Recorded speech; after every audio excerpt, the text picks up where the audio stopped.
Hey guys, welcome back to the channel. This is a story about what if Naruto can combine bijuu bloodline. Before I start, please support for more amazing content and do consider subscribing to my channel and share this video with your friends. This is written by RENEGADEOFFICER89 and link in description and support writer. Let's start the video. Chapter start. In a distant land, a long time ago that would, in the future, be called the Elemental Nations, there were two beings of godly power. One, a man that would later be called the god of shinobi, was a person who utilized chakra to its finest. He was the first and true wielder of the Rinnegan and the greatest seal master in history. The sage of six paths. The Rakuto Sennin. The other was a being of pure power, maliciousness, and hate. It was said he used all the evil in the world as his source of power. Hell-bent on destruction and death, the juubi were fighting, one to save the world and the other to destroy it. What a fight it was. Mountains were torn asunder and recreated, seas rose and fell at their command, islands sank and rose, rivers dried and recreated. Pure power was flying around with all the destruction of a hurricane, and the population avoided the area, hell-bent on not getting caught in the fight between two gods. After days upon days of fighting, sustained on nothing but nature chakra and his own chakra, the sage finally managed to subdue the deadly beast with his skills. He was going to seal it within himself, making him the first Jinchuriki of a bijuu and the most powerful of them all, the juubi. During the process of sealing the beast within himself, the juubi thrashed, resisted, and fought with all of its weakened might, but it failed when faced with the sealing prowess of the sage. Within its death throes, the juubi screamed with all its hate and rage. "Curse you, Rakuto. Curse you and all your descendants. May they all know rage, anger and fury. May they know vengeance. They shall never know peace, not while they still live. And when I came back, I will crush them and feast upon their souls." The juubi screamed out in rage towards the sage. "Such a thing will not happen, juubi. I will seal you within myself and seal your body in an unreachable place, forever stuck in limbo," the sage said, while continuing the sealing calmly. "Curse you. You will not be able to hold my power for long, mortal. A human you are, and all humans shall die. And I shall be free. It's true that I will die. That is an undeniable fact. But I will do everything I can to make sure you will no longer be able to harm the world. No more. Curse you. Curse you." And thus the juubi's power was sealed within the sage himself and the body within the moon. He fainted right after the sealing and was in a coma for an entire week due to the sheer strength and willpower needed to seal the juubi. In the years that followed, the sage traveled the world, spreading his teachings on the use of chakra and showing his jutsus to the people. People were so amazed of his power they considered him a god, which the sage denied with all his heart. But alas, the power of the juubi was too powerful to be contained. It started damaging him from the inside. After a couple of years, he decided to do something that he thought would help prevent the juubi from waking up forever. He split the power into 9 parts using his jutsu, ninja arts. Creation of all things. Each part got a certain trait of the juubi and a different number of tails which represented their power, 1 being the weakest and 9 being the strongest. He treated the 9 new bijuus with love, like he would treat his 2 sons from his union with his wife. She had died from old age, unlike the sage himself who'd lived for hundreds of years by that point. But sadly, it was too late. The sage's body was too damaged to heal, even with all his godly powers. After a couple more years, he was on his deathbed and sent his will to his sons, one of which would create the Senju clan and the other the Uchiha, which both would later be known for their prowess in the ninja arts. After his sons left, he spoke to the 9 bijuus. "All of you, Shukaku, Matatabi, Isobu, Sengoku, Kakuo, Seiken, Chamei, Jaiuki and Kurumi, each of you, a part of the juubi that I split. Here is something that I haven't told all of you yet. During the split, I also separated parts of my soul to create all of you, giving you sentience and a thinking mind. Also, the part of my soul within you has a part of my creation of all things jutsu that will activate itself after a certain situation. This part of me will activate the creation of all things and will change you into a half-demon, one whose powers still remain, but changes you to a human." "But father, why would you do that to us? A human cannot live forever and thus we might release the power of the juubi back to him," asked Jaiuki. "That is true. However, the reason why the jutsu will activate is only if you manage to gain a mate worthy of the love of a bijuu. Remember, my children, that even though all of you are a part of a great evil being, love will be able to suppress the vile powers of the juubi that you all contain. The jutsu will only activate if you've found a human worthy as a mate and if you give all your powers to him or her, thus making you powerless. Your power will recover to its original level in time. This will cause the juubi's vile power be neutralized and destroy him entirely. It will also turn your chosen mates into half-demon as well. As long as you don't get decapitated you will live forever with your children, inheriting the traits of the half-demon that you and your mate will become. But father, why a human? Can we not choose what creature is to be our mate? Asked Kurumi next. A human is special. Only a human is capable of loving another creature apart from themselves. However, it is also true that only humans can have hatred towards a non-human being. With all of you walking on Earth later in life, you will find the journey hard and rough, but humans will accept you into their lives. The creation of all things will also produce a seal that marks your chosen mate and binds their soul with yours, so that if one of you were to die, the other would follow. This is the ultimate act of love. Also, due to this binding, you and your mate will never be affected by any genjutsu, for the one soul will immediately recover the other. Remember, my children, only love, pure love, can neutralize the power of the juubi that you all contain. Remember this, and you shall not be consumed by the evil of the juubi's power that you contain. Each of you has parts of the juubi's power. Shukaku. The ability to control sand and earth. Matatabi. The power to summon cleansing flames and the dead. Isobu. Control over water and a hard shell. Sengoku. The ability to create lava out of nothing. Kakyo. The power of steam. Seiken. The skill to use offensive and defensive acids and poisons and even healing fluids. Chaomei. The hard skin of the juubi which manifests as a shell and the ability to fly. Lastly, Jaiwuki. The brute strength and the multiple arms of the juubi. When you and your chosen mate become a half-demon, all these abilities and powers will be shared by you, your mate and any descendants that you may have. Father, what about me? You haven't mentioned the power that my part of the juubi has, asked Kurumi. Yours is the most special, my daughter. You contain not just the extreme healing abilities that the juubi had, but also the power to change and modify the biological construct of your physic. This ability is what made the juubi so hard to defeat, since he could adapt to any attacks or jutsus that I used. Now my children, remember of love, remember of me and remember of the story of the juubi. Now I will take my leave and return to the pure world to be with my ancestors. Goodbye, and always remember that I loved all of you. Father. Father. Don't leave yet. Fathier. Screamed Shukaku while shaking the lifeless body of the sage. The other bijuu looked downwards, tears in their eyes. And thus ended the life of the savior of the world, the sage of the six paths. Afterwards, the descendants of the sage traveled the world, spreading his teachings and the bijuus as well. Each of them went their separate paths, never to meet again for hundreds of years, when the shinobi rose. Hundreds of years passed, and the teachings of the sage were long since forgotten with the rise of the people called shinobi. Instead of using the sage's teachings for peace, they used them to wage war, kill, mutilate and destroy each other. Also during this time the bijuus became corrupt by the very power they were to hold back. Constantly under attack by humans, they were unable to tell whether the ones they met were good or evil. They began to rage and destroy everything, giving birth to the legends of their evil. All, that is, except for Kurumi. She managed to retain her sanity and remember the teachings of her father, hiding herself in the mountains which would later be called the Land of Iron. After years upon years of non-stop war, a group of shinobi decided to create peace within their own ranks by creating the ninja villages. Groups of shinobi could work together in harmony, though they still waged wars among the villages. A ninja, known as Senju Hashirama, descendant of the second child of the sage, decided to make peace with Uchiha Madara, descendant of the first child. They decided to unite their clans under the banner of Konohagakure no Sado. Due to Senju Hashirama being chosen as the Shodaime Hokage, however, Madara became angry as he thought he would be pushed aside and have to take orders from the Senju. But, after proposing the idea of a coup within his clan, he was banished as the clan members thought he was too power-hungry for his own good. They were tired of fighting and wanted to make peace with the Senjus instead of fighting them ever more. Enraged, Madara decided to take things into his own hands. He would annihilate the Senjus from the earth and take the title of Hokage for himself. To do this he needed power in the form of a bijuu. The only bijuu still hidden. The Nine Tails, Kurumi. Kurumi was taking a nap in the mountains of the Land of Iron when she was awakened by a loud explosion outside her lair. Feeling curious, she decided to peek outside her den where her eyes met the crimson Sharingan of Madara and she remembered no more. At a place that would later be called the Valley of the End, three people stood in front of each other. The Shodaime Hokage, Senju Hashirama, his wife Uzumaki Senju Mido and Uchiha Madara.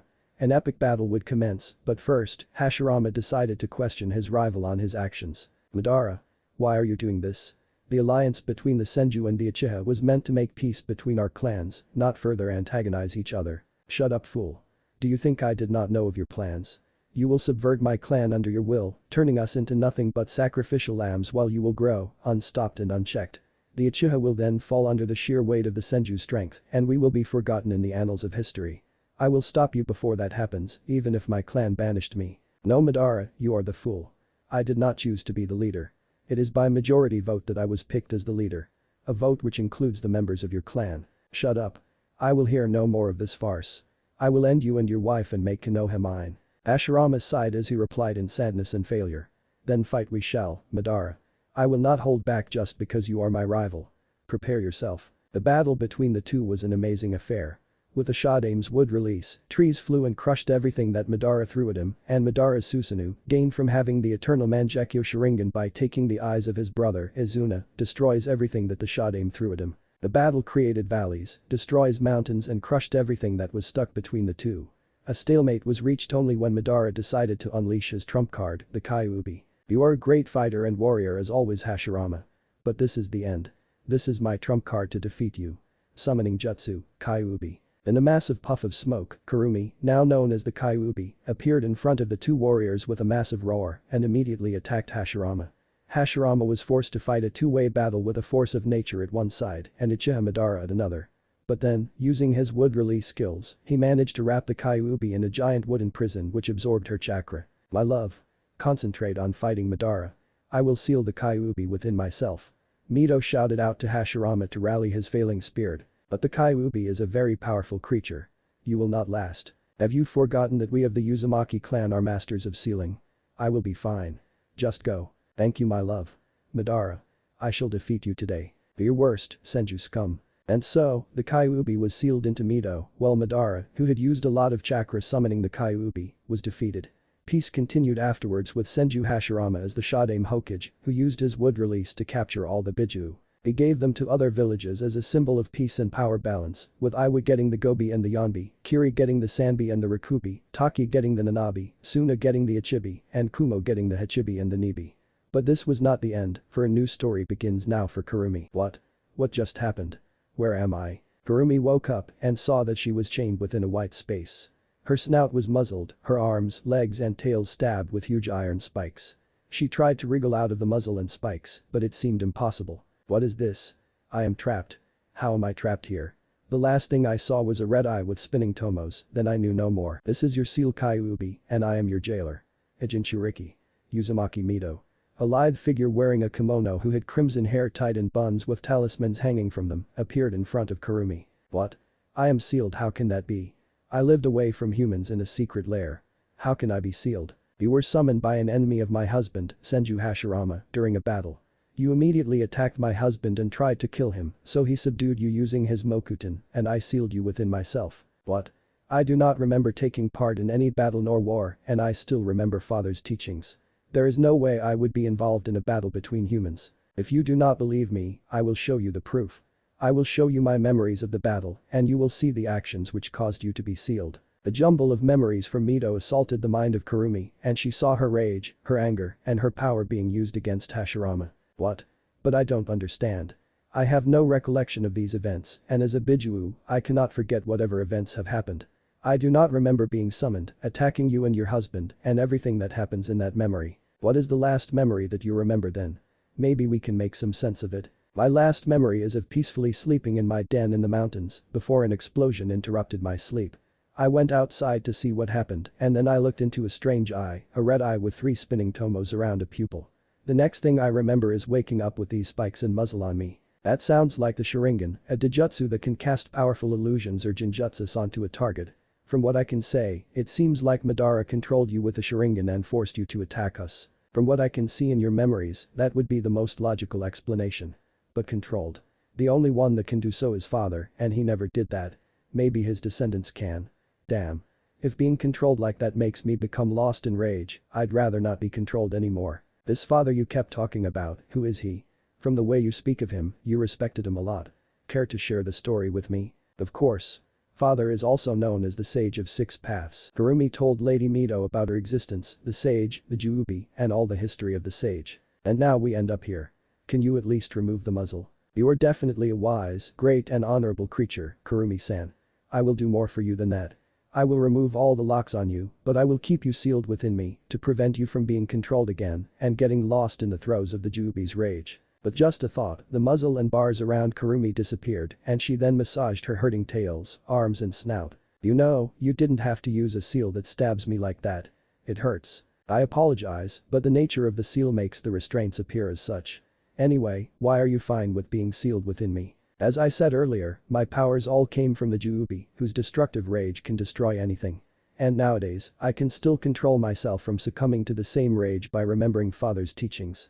Being controlled like diminishes my willpower, thus making me lose myself in rage and destructive tendencies. Humans continuously attacking us also cause us to lose ourselves in the same rage which causes us to destroy everything around us. I managed to escape such fate by isolating myself from the rest of the world and hiding myself in the mountains.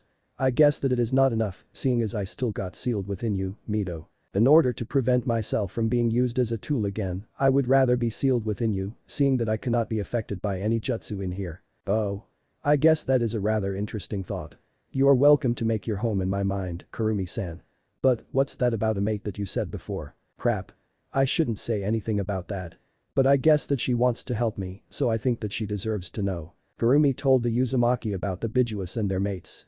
After listening to the tale, Mito sat on the white floor and thought for a while, then spoke to Kurumi. Kurumi-san, let me make you a deal. Any of my descendants, if they're male, will have you sealed within them, carrying and protecting you as a legacy of the Uzumaki. And if any of them are worthy as your mate, according to you, take them as your mate and let them rid you of the hate that you carry. And to further strengthen the bond between you and your future mate, we will teach you everything that we know about the ninja arts so that you will be able to teach both your future mate and your children. How is that? That isn't too bad an offer, and I will still be the one to pick my mate, not that I have one yet, and from what I can see, the Uzumaki and the Senju are both very honorable people, and the Senju has father's aura. I think that it is a pretty good offer, a good one too. Before I accept your offer, can I meet your husband, the one responsible for the capture of my siblings? Of course, Kurumi-san. I will bring him here into my mindscape. After a couple of minutes of Mito leaving, a second figure appeared in front of Kurumi, the figure of Senju Hashirama. Oh. So this is where the Kyuubi is sealed in. And you are Kurumi-san, Mito has explained to me, what are you doing? While Hashirama was speaking, the bijuu came closer to him and sniffed him, for no apparent reason. You have father's scent on you, though it is weak, extremely so. That probably means that you are related to him, somehow. Well, that's new. So, as I said earlier, Mito has explained to me about you and the bijuus, and we are honored to be the family that will help you rid yourself of the taint of the juubi. And an Uzumaki will never go back on their word. We will also keep this a secret among us to prevent others from abusing the notion of said power. Since you are related to father, I feel that you can be trusted. Very well, this is an offer that I will accept. Thus began the life of Mito and Hashirama, together with a bijuu sealed within Mito, who was taught in all that they knew about the ninja arts. Due to a bijuu's photographic memory, even though she herself couldn't use it, she remembered the teachings of Mito and Hashirama, merging them with the sage's teachings. After a few years, Mito gave birth to a girl, which would later give birth to another who would be known in the future as Senju Tsunade of the Sannin. After the birth of her daughter, the First Shinobi World War started, and Hashirama, even with all his skill as a ninja, died in front of a massive army. The mantle of Hokage was taken up by his brother, Senju Tobirama as the Niddame Hokage, and Saratobi Hiruzen as the Sandame after Tobirama's death. Mito, who never remarried after the death of Hashirama, had chosen her niece from Yasushi Agakure, Uzumaki Kushina, to be the next host for Kurumi when her age had caught up with her. Kushina, also known as the Whirlpool Princess due to her relation with Yasushio's daimyo, carried Kurumi with pride and was also taught of the same story and the deal made with Kurumi by Mito.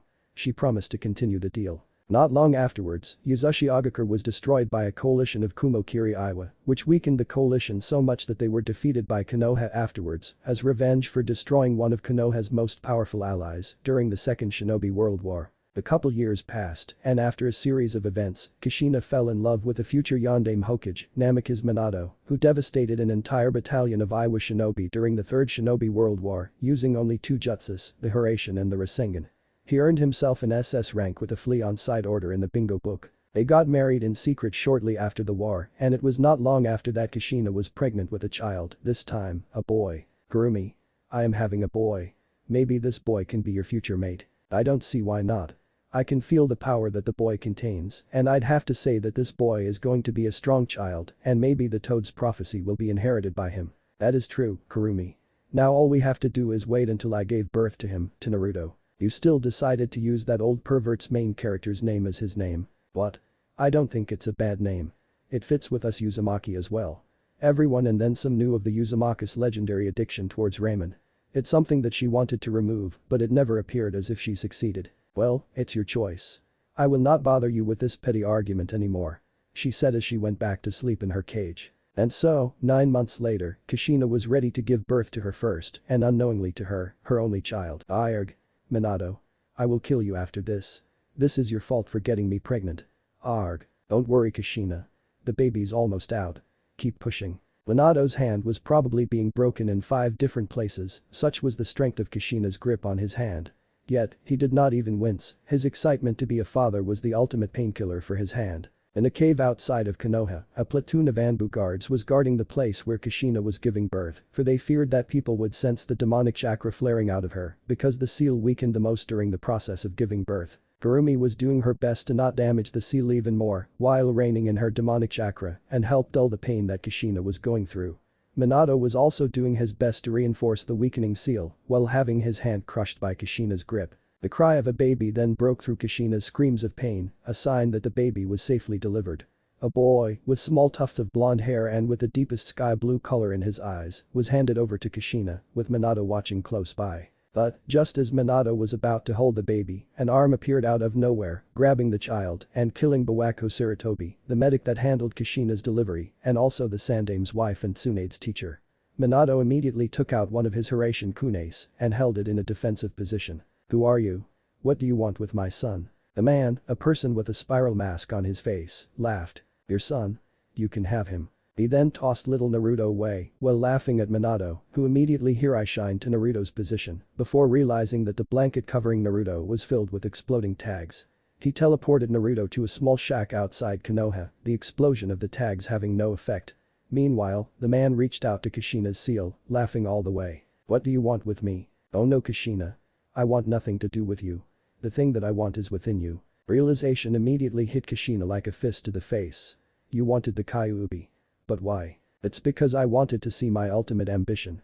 I wanted to see Konoha burn to the ground. Then, crimson, blood-red chakra began pouring out of Kushina's seal and started to form a fox's head on top of Kushina. The head tried to struggle, but it accidentally looked into the swirling Sharingan eye of the man and stopped. Kurumi. Remember the teachings. Remember what your father said to you. The mysterious stranger chuckled as he said, it's too late. She is now under my control. And my order to you, destroy Konoha. Kurumi roared and was absorbed into the man's Sharingan eye, and the man then disappeared, leaving Kushina to die. Sadly, he underestimated in Uzumaki's vitality, since even though severely weakened, Kushina was still very much alive. Minato flashed to her location and applied first aid to her before promising to check back later. He then flashed to the man's location. It was a peaceful day in Konoha when all of a sudden a man appeared above Konoha and summoned the Kyuubi. She started rampaging across Konoha, destroying homes, shops and killing people. The sheer vileness of her chakra froze many a man. Some outright had heart attacks due to sheer overwhelming fear. Ninjas fought valiantly to stop her, jutsus were thrown, weapons were launched, yet nothing stopped her.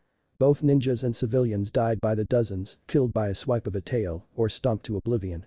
Some were eaten by Kyuubi. And then, everybody saw the Kyuubi charge up a huge bowl of chakra, a bijuu, and aim it at Konoha. At the last minute, the silhouette of the Yondaime appeared in front of Kyuubi, right before the bijuu was launched, after which he launched bijuu, was absorbed into a ceiling barrier, and diverted to the outskirts of Konoha.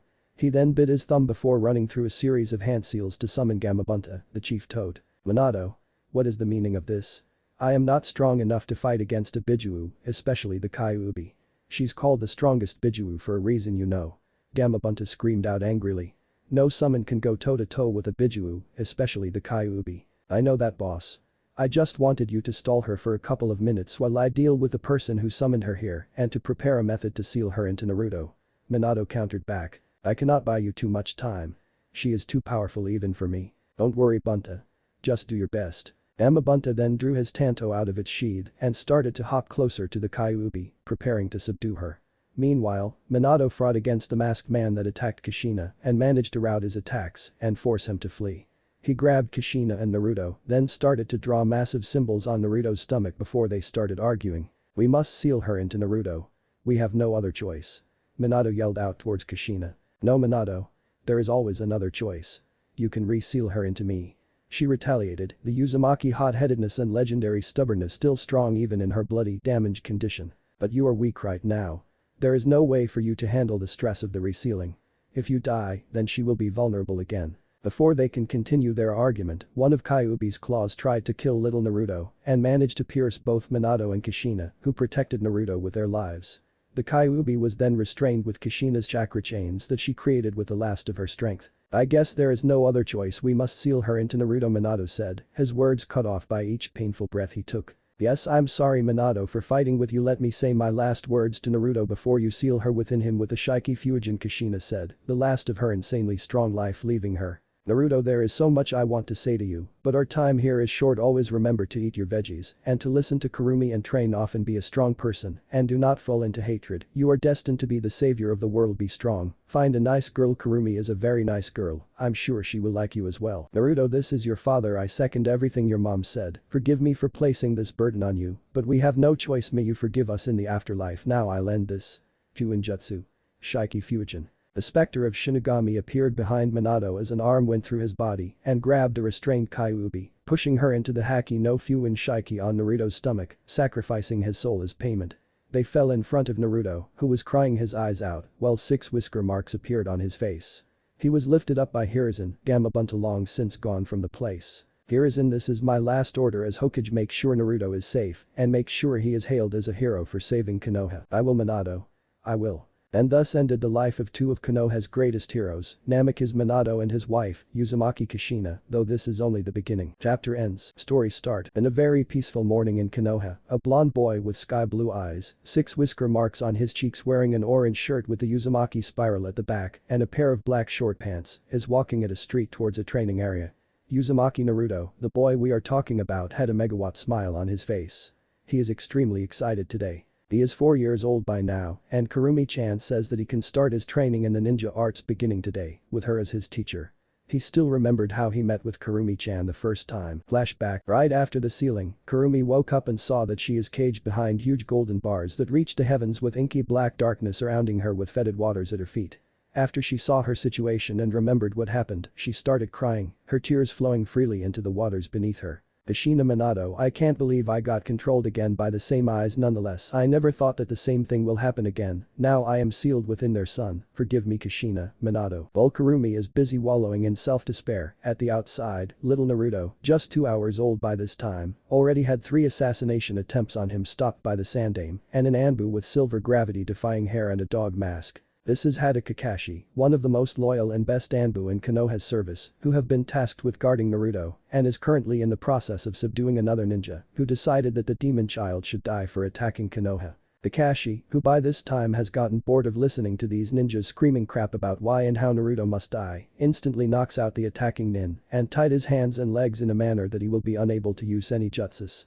At the same time, the Sandaime, who just came back from a council meeting about what to do with Naruto, entered the room. Kakashi.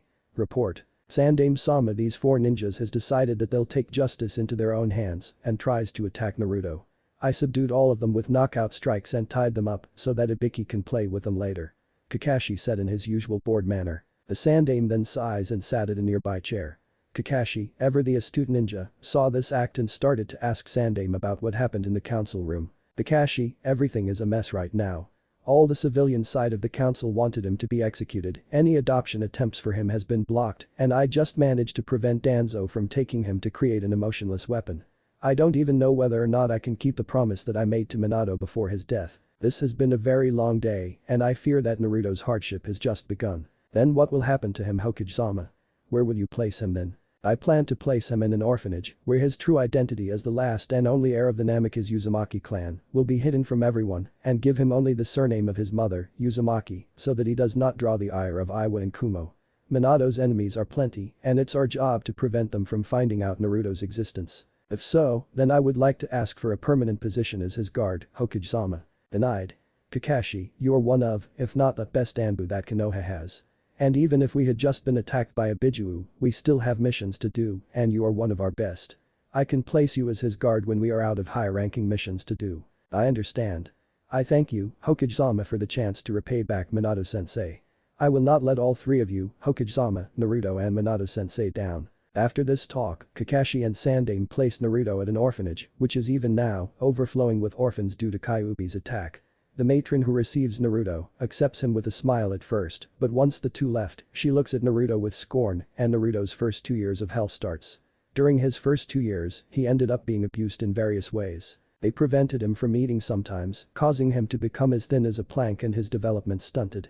He was constantly bullied by the kids in the orphanage, some even get sweets and treats for doing so.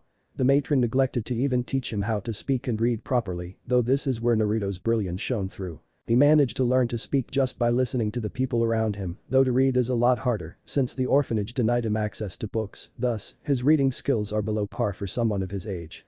One night, during his second year there, when he was sleeping, he ended up in a sewer-like place, with ankle-high waters, pipes at the walls and some torches that shows him the way.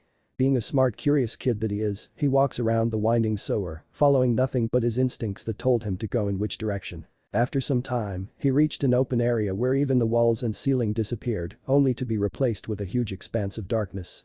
Following his heart, he kept walking and reached a place where there are huge bars that reach the skies that looks like a prison, with a single paper with a kanji for seal on it. Then, Naruto heard the sound of someone crying and decided to call the person inside. "Hello? Who's dear? Anne." He is still 2 years old and they cannot speak too well, Naruto screams into the darkness. After a while, the sounds of huge footsteps are heard and the largest being that Naruto had ever seen appeared in front of him. A huge red-colored fox, bigger than even the mountain with faces on it, with 9 tails and human-like arms with opposable thumbs appeared, causing Naruto to gape in awe at it. Then the fox starts to speak and Naruto's jaws fell on the ground. "Sniff Naruto, you have come, I guess I can still pull you into your mindscape to talk, hard as it is." Fox. Huge fox. Red huge fox. "Oh Naruto, you really are still a child, the people around you didn't even teach you to speak well, then I shall be your teacher, your partner, your friend, your advisor and your lover, but first, let's correct your speech first. Not huge. Huge. Huge. Huge. Yes. Correct. And I am a fox. And this is your mindscape Naruto. And this is going to take a while. Sit down Naruto. I will teach you how to speak properly." And so meets Naruto and Kurumi for the first time. She taught Naruto how to speak, how to read, how to write, numbers, and even during the early years Naruto's brilliance shone through, picking up words and speech easily, and after a short while, he managed to gain proper speech capability and is able to write and read well. But sadly, he is still being abused, even more so that his speaking and reading skills suddenly became better even without anyone visibly teaching him. Getting fed up of his treatment at the orphanage, Kurumi decided, one day, to tell Naruto the truth when he was 3. Naruto is currently wearing the rags that he calls clothes and is sitting in front of Kurumi's cage and is preparing himself to continue learning from her when she decides to do something different for this session. "Naruto, have you seen how the people around you treats you? How they always bullied you, how they hated you, how they look to you with scorn." "Scorn? Oh. New word. What does it mean Kurumi-chan?" "Tuckles, scorn means hatred, Naruto. Your capacity to learn and absorb whatever knowledge you encountered never ceases to amaze me. Yeah, I've seen the looks that they gave me, though I don't know why they did so. I mean, I didn't do anything to them, yet they looked at me like I killed their dog or something. Naruto, I think it is time that you learned what happened during your birth and the events that happened even long before you were born." And so Kurumi started telling Naruto about what happened when he was born, the fight, his kidnapping, her being controlled and later sealed, the story of her life with Mito, within his mother, the deal with Mito, her birth, everything. During the telling of the story, Naruto stops her multiple times to ask about all the new words that he heard Kurumi said. At the end of the story, both Kurumi and Naruto is in tears, but for 2 different reasons, one due to the potential hatred that she will receive and the other for knowing of why everyone hates him so. "Naruto, I understand if you decide to hate me after this. I mean, I killed your parents, caused you to be hated by the entire village, and gets you assassination attempts almost daily when you were younger. So I will no longer be able to teach you." "What?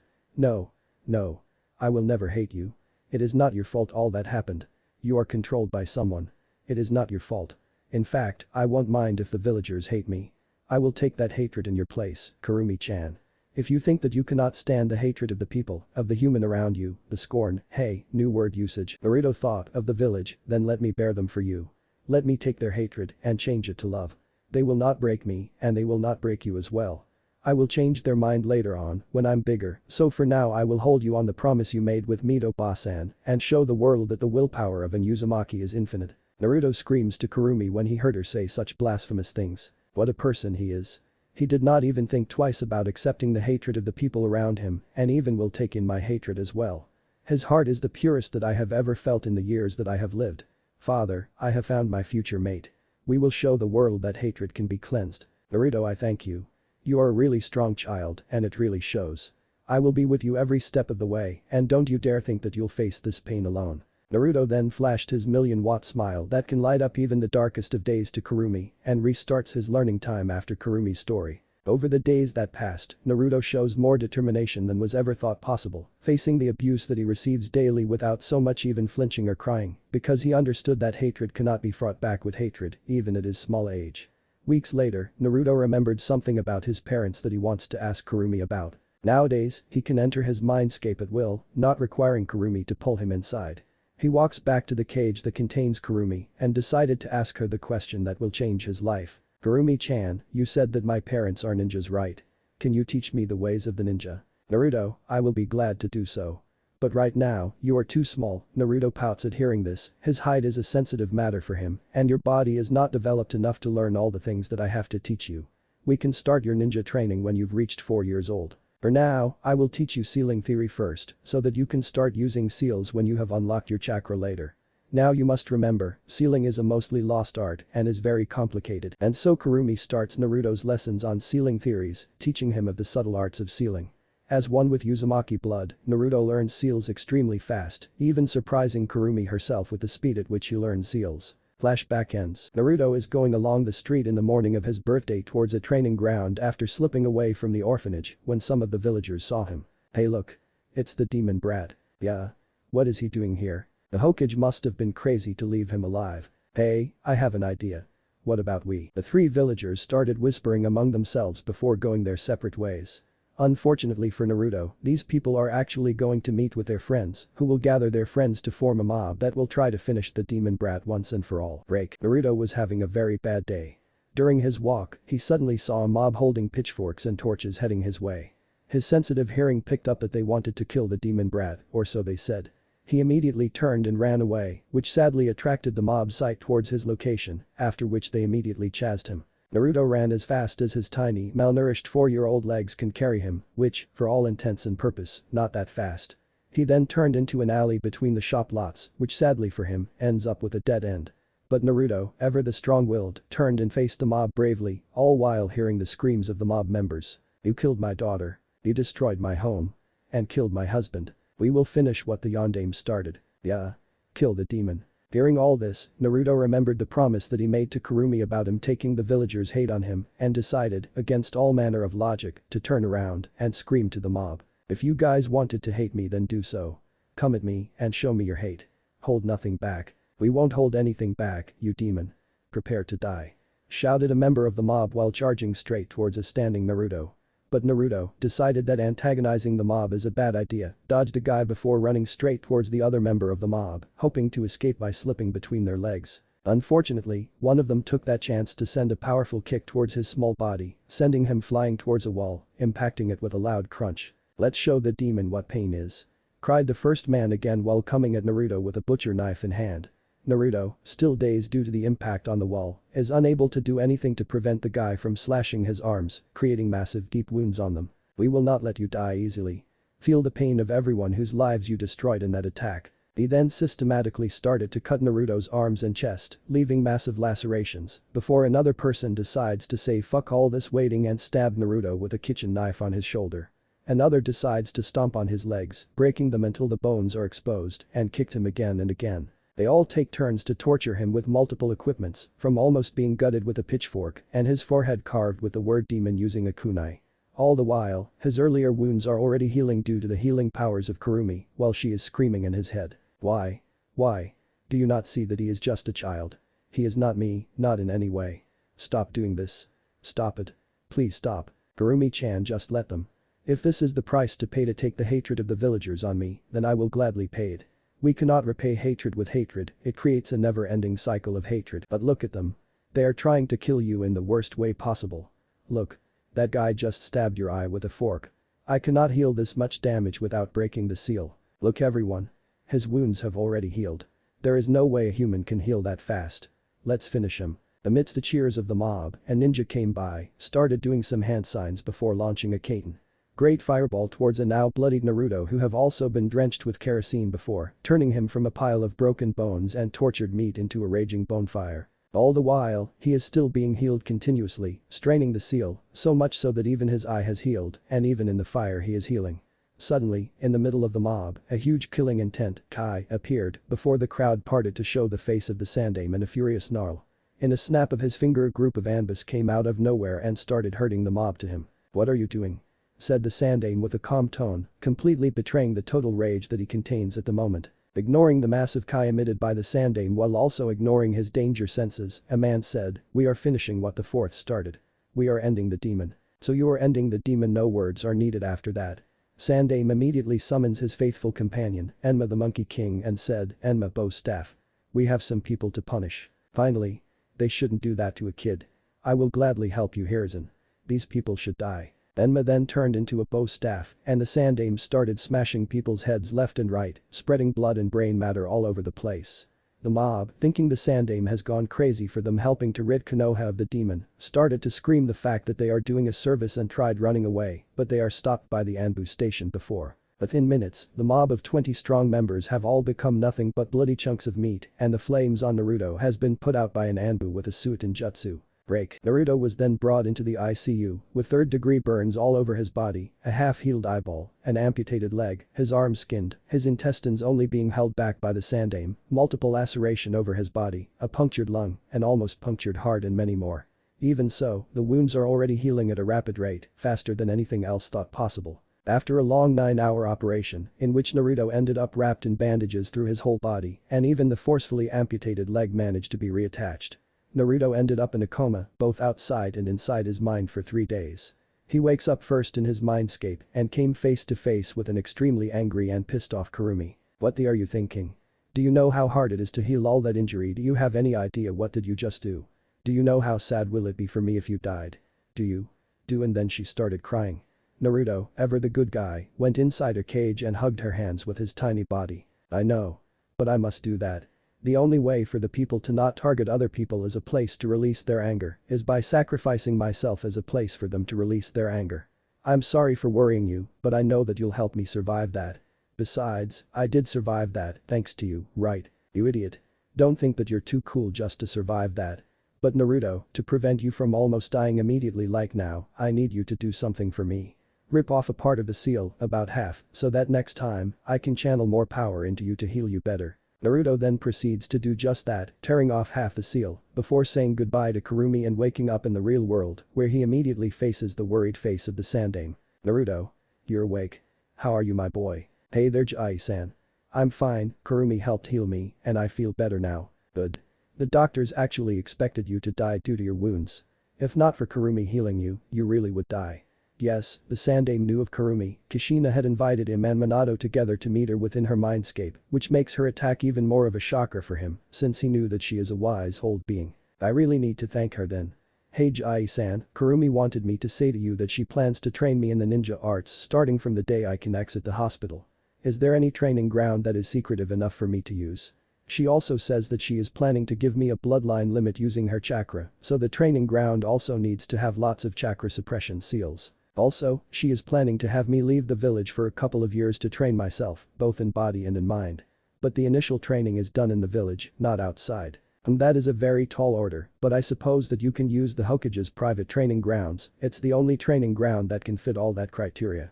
The doctors say that you will probably be able to leave in about 2 days, so I will meet you again at that time and escort you to the training ground. Is that okay with you?" Kurumi says that that is okay, and she says that you might want to be there as well during the process. "A new blood limit is going to appear in the village, and you might want to see it. Then I will try to clear my schedule up to be with you at that time. Good day Naruto, and hopefully you can recover quickly from all your injuries.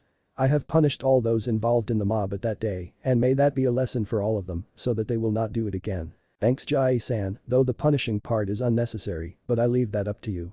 Good day to you as well, Jai-san." Naruto's recovery went well, and after 2 days, he is cleared of the hospital and is being escorted by the Hokage to the Hokage's private training grounds. Break. "So, Kurumi-chan, can you explain to me about the new bloodline that you'll give me?" "Of course, Naruto. The bloodline limit that I will give to you is a body-based bloodline limit that changes your body, so much so that even if from the outside it looks the same, your insides are extremely different. This bloodline limit gives you new internal organs that can push your body further than any other person. It will also not look too creepy like the some blood limit that causes you to have 6 arms or 2 heads, somewhere in a Togakur, 3 ninjas sneezed at once. Ooh, that sounds really creepy. Once again, the same three ninjas sneezed at once. Can you explain to me about the organs that I'll gain? Of course.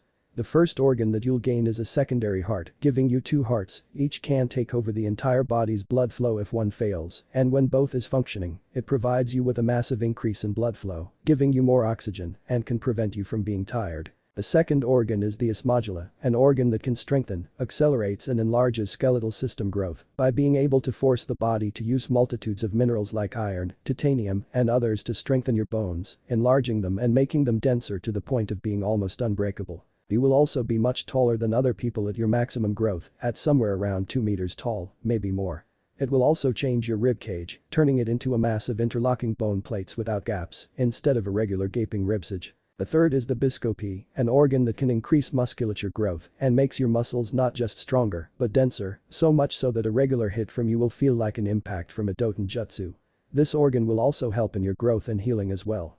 It will also thicken your skin, up to a point where regular thrown weapons will be unable to pierce your skin. The increased, denser muscles also give you a higher speed than is normally possible, even with chakra-enhanced muscles. The fourth is the hemastamen, an organ that will change your blood's composition, increasing its capability to carry oxygen and nutrients to all parts of the body, thus further improving your stamina and healing, and also your growth due to better nutrient-carrying capability. The fifth is the Laramens organ, which produces special cells called Laramen cells, which can seal wounds nearly instantaneously, which when combined with your natural uzumaki healing and vitality, allows you to even regrow entire organs and limbs lost, even during the heat of battle, enabling you to fight non-stop, somewhat like a battle continuation skill. The sixth organ is the catalepsian node, which enables you to be able to continue for days upon days without sleep and needing only minimal sleep if any, by shutting down parts of your brain temporarily when it is unused. The seventh organ is the preomner, a secondary stomach that can neutralize any and all biochemical contaminants and any poisons that you ingest, and even enables your body to create the poisons that you ate or encountered.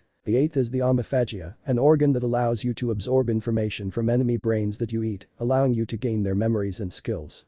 Though brain eating may sound disgusting, sometimes it is the easiest way to gain more knowledge and information from an enemy, and they can even be digested by the preomner as well. The ninth organ is the multi-lung, which adds a third special lung that at normal condition will improve the oxygen absorption rate of the body, but will close off the 2 regular lungs and only uses the multi-lung in conditions where oxygen is rare like underwater. Basically you can breathe in water or in toxic environments where the multi-lung will also filter out the poison or toxic contaminant and only absorbs oxygen and releasing carbon dioxide to maintain normal breathing. The 10th organ is the oculum, which will improve your eyesight so much so that not just you can see much further than a normal human, you can also see during the darkest of nights like it's in daylight, which when combined with the catalepsian node, allows you to fight perfectly in any condition, ignoring lighting and the need to sleep. Also, it gives you special visual mode.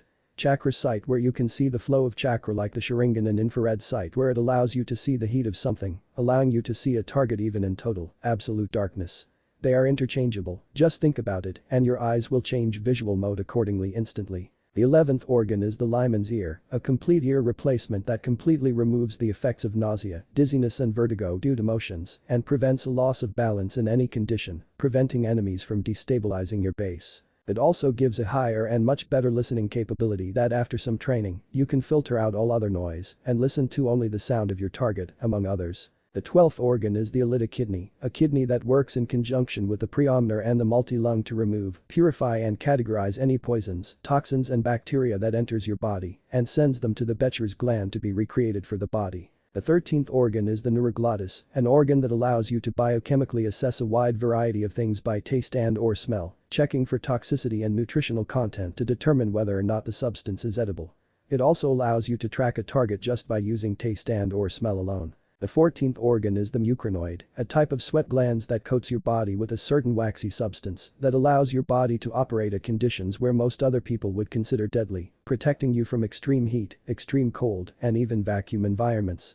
It can even cancel out the effects of some low to mid-level jutsus. The 15th organ is called the Becher's gland, which is actually 2 separate glands, one in the mouth and the saliva glands and one within your body, which produces a mixture of poisons that you have eaten, inhaled, injected or whatever, and causes your blood to become poisonous, while your saliva to be both acidic and poisonous, giving you weapons when you have none and allows your own body to gain a last-ditch victory against an enemy via your blood.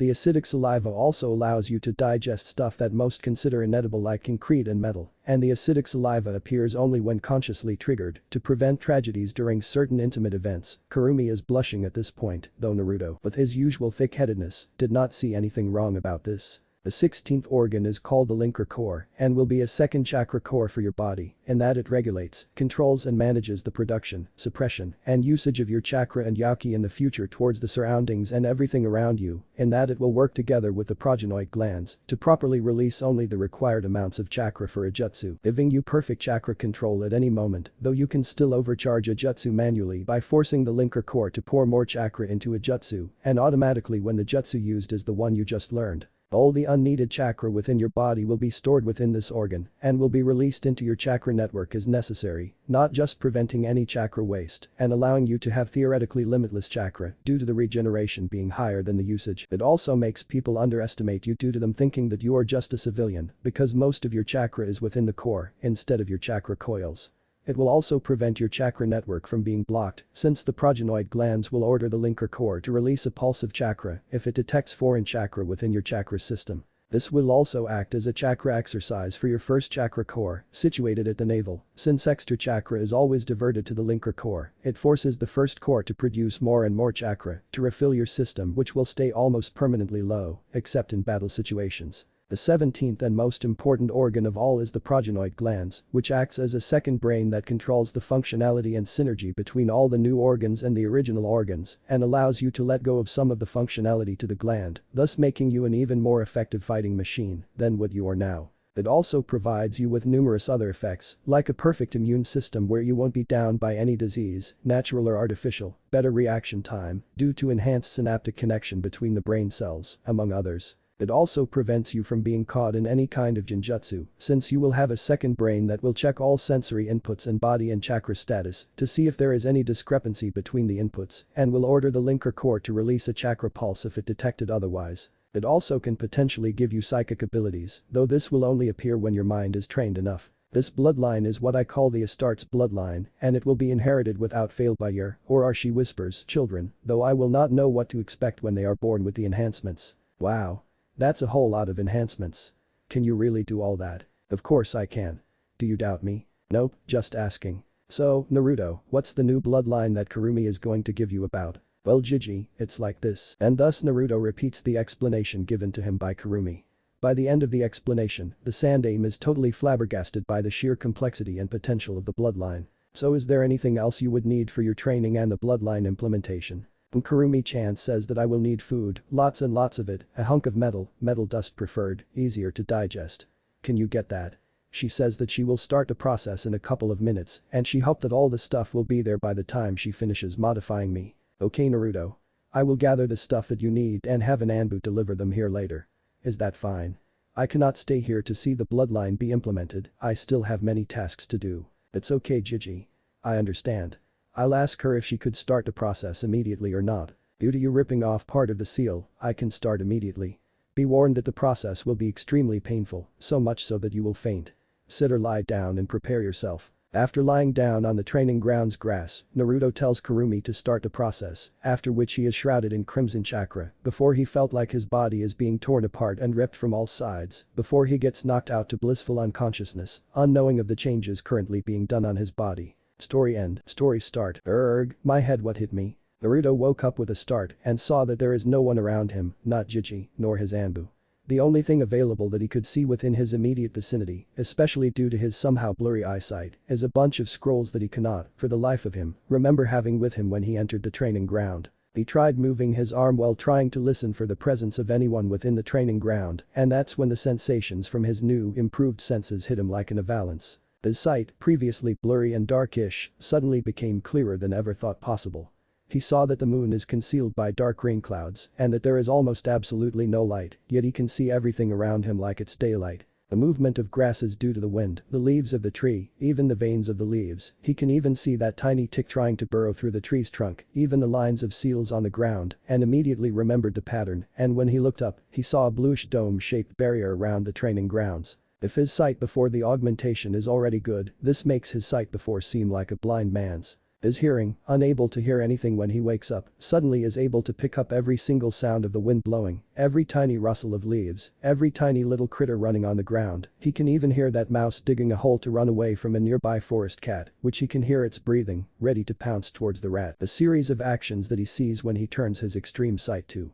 He heard the rustle of branches, the flow of the wind whooshing as the cat lunged to the rat, and heard their scuffle. His sense of smell, already stronger than usual before, can suddenly smell the ground due to the cat, the smell of the rat's blood, the scent that marks this place as the cat's territory, the smell of iron from the scrolls. He realized the smell of paper and ink also from the scrolls, the sense of nature around him. All these new levels of sensory input, combined with the fact that other than his head, he cannot move any other part of his body as of yet, causes our hero to black out once again. And wakes up again in about an hour, with both his brain and the progenoid glands functioning at full capacity to control the sensory inputs, his Laraman's organ and natural uzumaki vitality, already working to heal and better assimilate all the new functions of his body.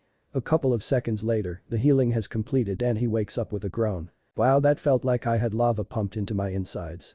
Through every hole that I have. Damn, that hurts. But damn if the results isn't great.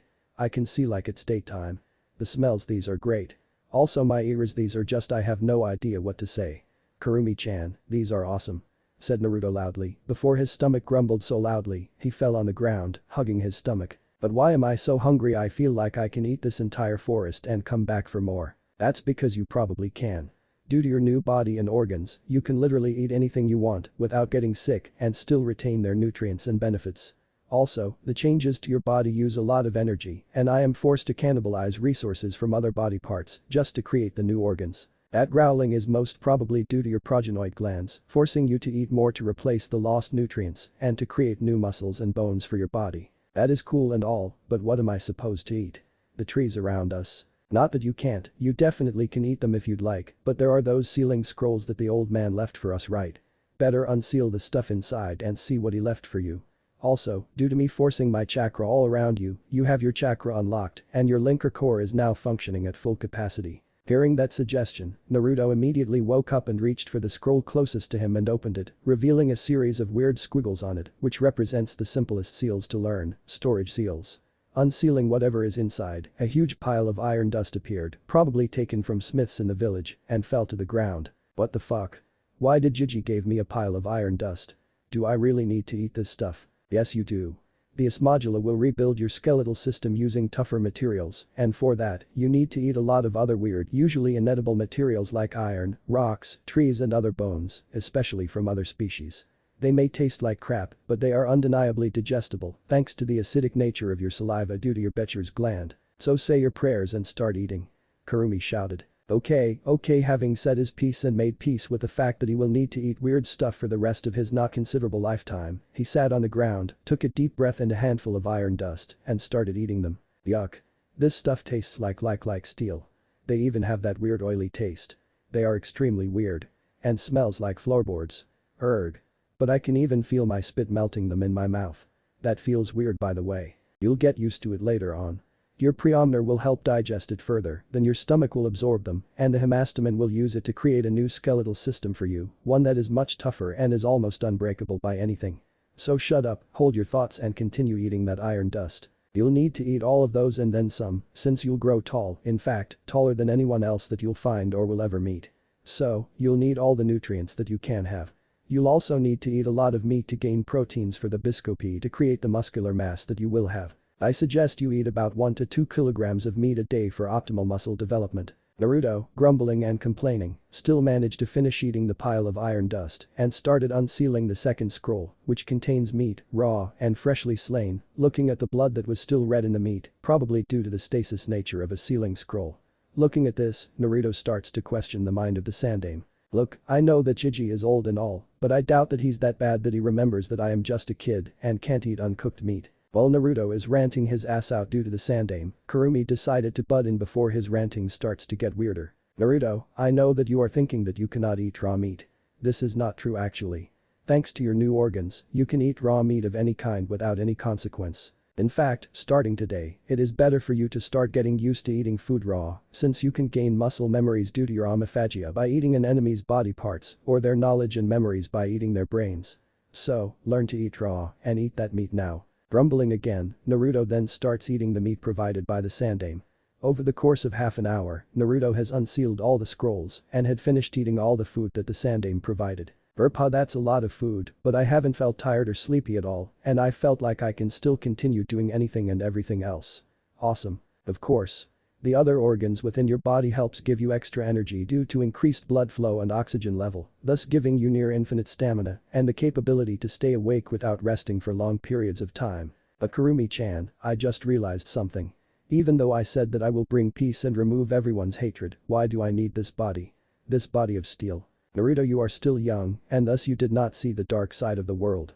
In order to bring peace to the world, you need to be strong, stronger than anyone and anything, and probably strong enough to take on the gods themselves and win. Because, to gain peace, you must end wars. And to end war, you need to enter wars. And you cannot survive in wars unless you are strong. So be strong, stronger than ever, for the path to peace is littered with the bodies of warmongers. Naruto, feeling grimmer and getting a feeling to lighten up the mood, just nodded and asked Kurumi, so what should I do now? Since I am unable to sleep, just standing around doing nothing would not be a good idea. Heck, just thinking of sitting down for hours upon hours makes me feel bad. And what about if you try to hunt, or at the very least, just go ahead and chase an animal or two in the grounds? By doing so, you can get used to your senses' new levels and will have no problem utilizing them to its maximum later when necessary. You will also need to eat them, most preferably raw, so that you won't freak out when you need to jump towards a human target and eat his brain to get some information quick enough. Here, Naruto pales and almost started dry heaving. I have taught you the ways of stealth, and to hunt your prey well, you must be able to utilize them to its maximum. Now off with you, while I think of what else can be done to help you with your new body. Naruto nodded and took off into the nearby woods in the training grounds to hunt for small critters that he managed to see with his new eyesight.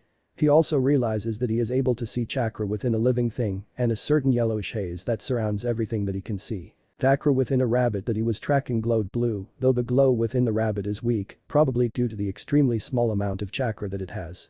Using the stealth knowledge that he was taught by Kurumi, he sneaks around the woods, tracking his prey through his chakra-seeing eyes. Break. Meanwhile, Kurumi is busy thinking about what to teach Naruto and how to enable him to utilize his new bloodline to its limits. Damn it, I know I did something wrong. I should have thought about how to train him first before giving him the bloodline. Oh well. No better time than now. Well, first he needs to learn to use his muscles first.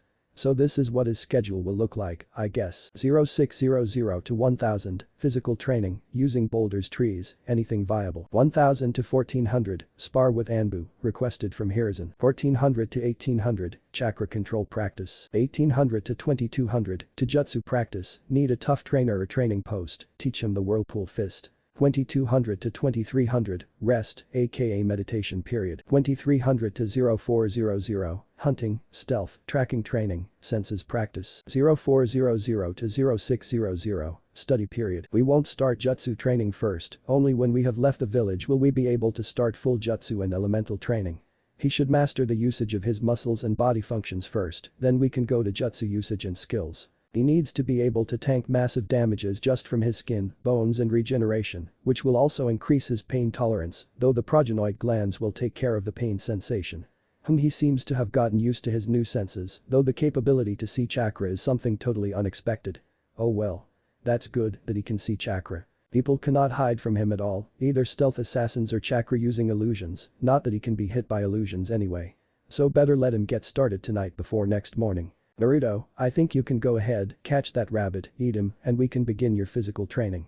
I will also tell you your future schedule, though some of them may only be done after we spoke to Sandaime. With that, Naruto started to lunge towards the unsuspecting rabbit, caught it using his hand before rolling around to bleed off the momentum from the unsuspectingly fast jump, only his Astart's reaction allowing him to still retain the rabbit within his arm and caught the critter in the first place.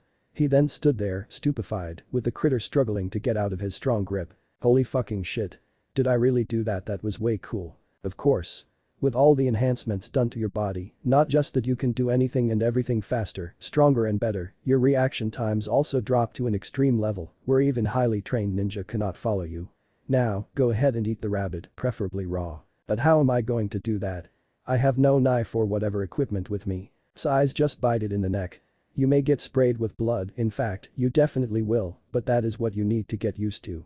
I am planning for you to learn to get used with bathing yourself with the blood of your enemies. Remember that to seek peace, you will encounter many enemies that seek to make war as their way to gain. These people will later be your target. You need to get used to both killing and getting sprayed with blood fast. Now go ahead and eat that rabbit while I explain what your schedule is for the whole day. Feeling squeamish but still deciding to follow what his Kurumi-chan said, he immediately bit into the neck of the rabbit, earning frightened shrieks and a shower of rabbit arterial blood before the rabbit quiets down, and Naruto, managing to hold his bile down, immediately bit into the flesh of the rabbit, breaking through both bone and flesh with ease using his Astart strength-enhanced jaw, all while listening to Kurumi explain to him about his schedule later. A couple of minutes later, he finished eating the rabbit with his mouth, face, body and arms covered with rabbit's blood like a blood-drinking vampire. All the while, being extremely excited to start his training. So, Kurumi-chan, what shall I do first? First you will start with a run.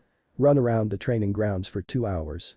I will time it for you, then you'll do 2,000 push-ups, 2,000 jumping jacks, 2,000 sit-ups, 2,000 crunches and a whole lot of other exercises. While doing all this, you must still train your senses, being able to detect everyone and everything within your vicinity just by using hearing and smell to increase both your perception skill and to further get you used to the new stronger senses. So go ahead and start now. Chirping happily, Naruto started his run around the training ground as his warm-up and after an hour, found out that while Kurumi is a wise and nice girl fox thing, he is a slave driver at training. If not for his Astart's constitution, he would have died.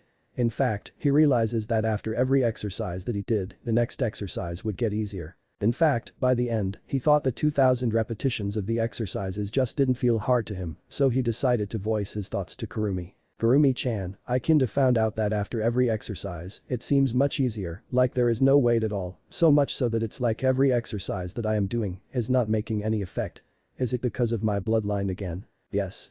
Even on the fly, the progenoid glands are already detecting the amount of muscular strength and force needed to perform all the activities and forces the biscopi to produce more and more muscle fibers and making them denser. The osmodula to create and strengthen your bones further to prevent the muscles from breaking your own bone due to their density, and the Laramans organ to heal all your used muscles, forcing you to gain more and more muscle mass, bone density and height. Wait until Sandame sees you now, he'll think that you're someone else. Now that'll be funny. Wow. But that kinda makes physical training worthless, seeing that my body will adapt to it nearly instantly. Or am I wrong in that? Yes, you are wrong. Your body may be able to adapt to any condition almost immediately, in minutes at most, but physical training allows you to move those new adaptations well, and also allows you to use those muscles as speed instead of using them just to hit harder. So no matter how, speed training, at the very least, is important, extremely so. Now, since your body has adapted to the exercises, go and run around the grounds as fast as you can and don't stop until the Hokage came by. And with a cheerful okay from Naruto, he started running around the training ground and 2 hours later, when he is well into his 60th round at full speed, the Sandame came by and almost struck at the stranger running around the training ground. Only, at closer look, the one he thought was a stranger is actually a Naruto who, overnight, had grown from a 2-3 scrawny 4-year-old into a 3-1 kid who somehow seems to have more muscles on his body than Mito Guy, Konoha's Taijutsu expert, and is ripped by the looks of it. His original clothes that he gave him, which is actually clothing meant for older children, is suddenly much more filled than he can ever thought possible within just one night. His pipe almost fell when Naruto, who had detected the Sandame through the smell of tobacco from his pipe, stopped running in his circuit and ran towards the Hokage, who is still trying to process the extremely rapid growth that Naruto went through in just a night. I guess the bloodline that Kurumi gave him is really, really powerful. So how are you this beautiful Naruto? You seem to have grown rapidly and from the looks of it, you are still not tired yet from that run just now. Yup. Kurumi-chan says that the growth is due to the biscopi and the osmodula, which changes my height, and I have actually started running right after I ate that rabbit I caught. Let me tell you Gigi, eating raw rabbit stomach and liver tastes like shit. I have also been doing many exercises that Kurumi-chan told me to. They're good. And I have been running for hours. She says that my muscles are much, much tougher now, thanks as well to the food that you gave. Now the Sandame's jaws fell to the ground. From what he can deduce, he's been running for around 2 hours, those exercises that would knock out if not outright kill most of his jounins, then continued running until he came. And other than the amount of sweat, he doesn't seem winded, not at all. Such stamina. I guess what Kurumi said about near infinite stamina and can even go without sleeping for days is true after all, Sandame muses. Anyway, Gigi, you better hear the training schedule that Kurumi-chan created for me. Oh? So let's hear it. So for the next couple of minutes, Naruto filled his jiji up on his insane training schedule, well, insane for everyone else, on what he will need to train his body further and the current capabilities of his body. Needless to say, Sarutobi went beyond shocked and straight into I am not listening to this shit territory. And I can see the glowing blue stuff in ninjas and you have, like, a lot, jiji. What? Huh? Yeah, of course, I'm the Hokage. The clearing was suddenly hit with a massive wave of silence, with only the wind blowing, and Naruto looks at the Hokage with a look that says you are not listening to any of my shit and decided to voice his thoughts. You didn't hear anything I said after the early parts, didn't you? What? Of course I did. Clear his throat anyway, so you need an Anbu member here every day to spay with you to improve both your reflexes and your speed. I think I have just the one for you. Cat, to me. Naruto, who fell for the Sandame's skillful art of attention diversion and is currently jumping for joy to see his new sparring or beating partner, didn't see the Anbu that shunshine from somewhere to right beside the Hokage, kneeling. What can I do for you, Hokage-sama? Said the Anbu, codenamed Cat. An Anbu, wearing a cat mask with long, purple hair, with a sword sheathed at her back. A girl, thought Naruto appeared beside the Hokage awaiting orders. Cat, this is Uzumaki Naruto, as you have known, and as you may have heard, you will be his sparring partner for 4 hours, non-stop if possible, and will not hold back on him, except on truly deadly hits, decapitation especially.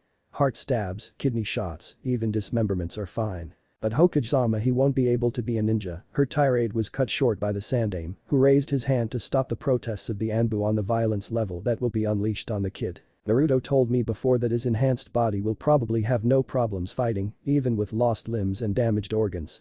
The main reason this can even happen is due to his new bloodline's extreme regeneration capabilities. He even said that it can regenerate from attacks that will kill most, if not every people, and he has a number of organs that can replace or take over the function of the main organ if the main organ is damaged.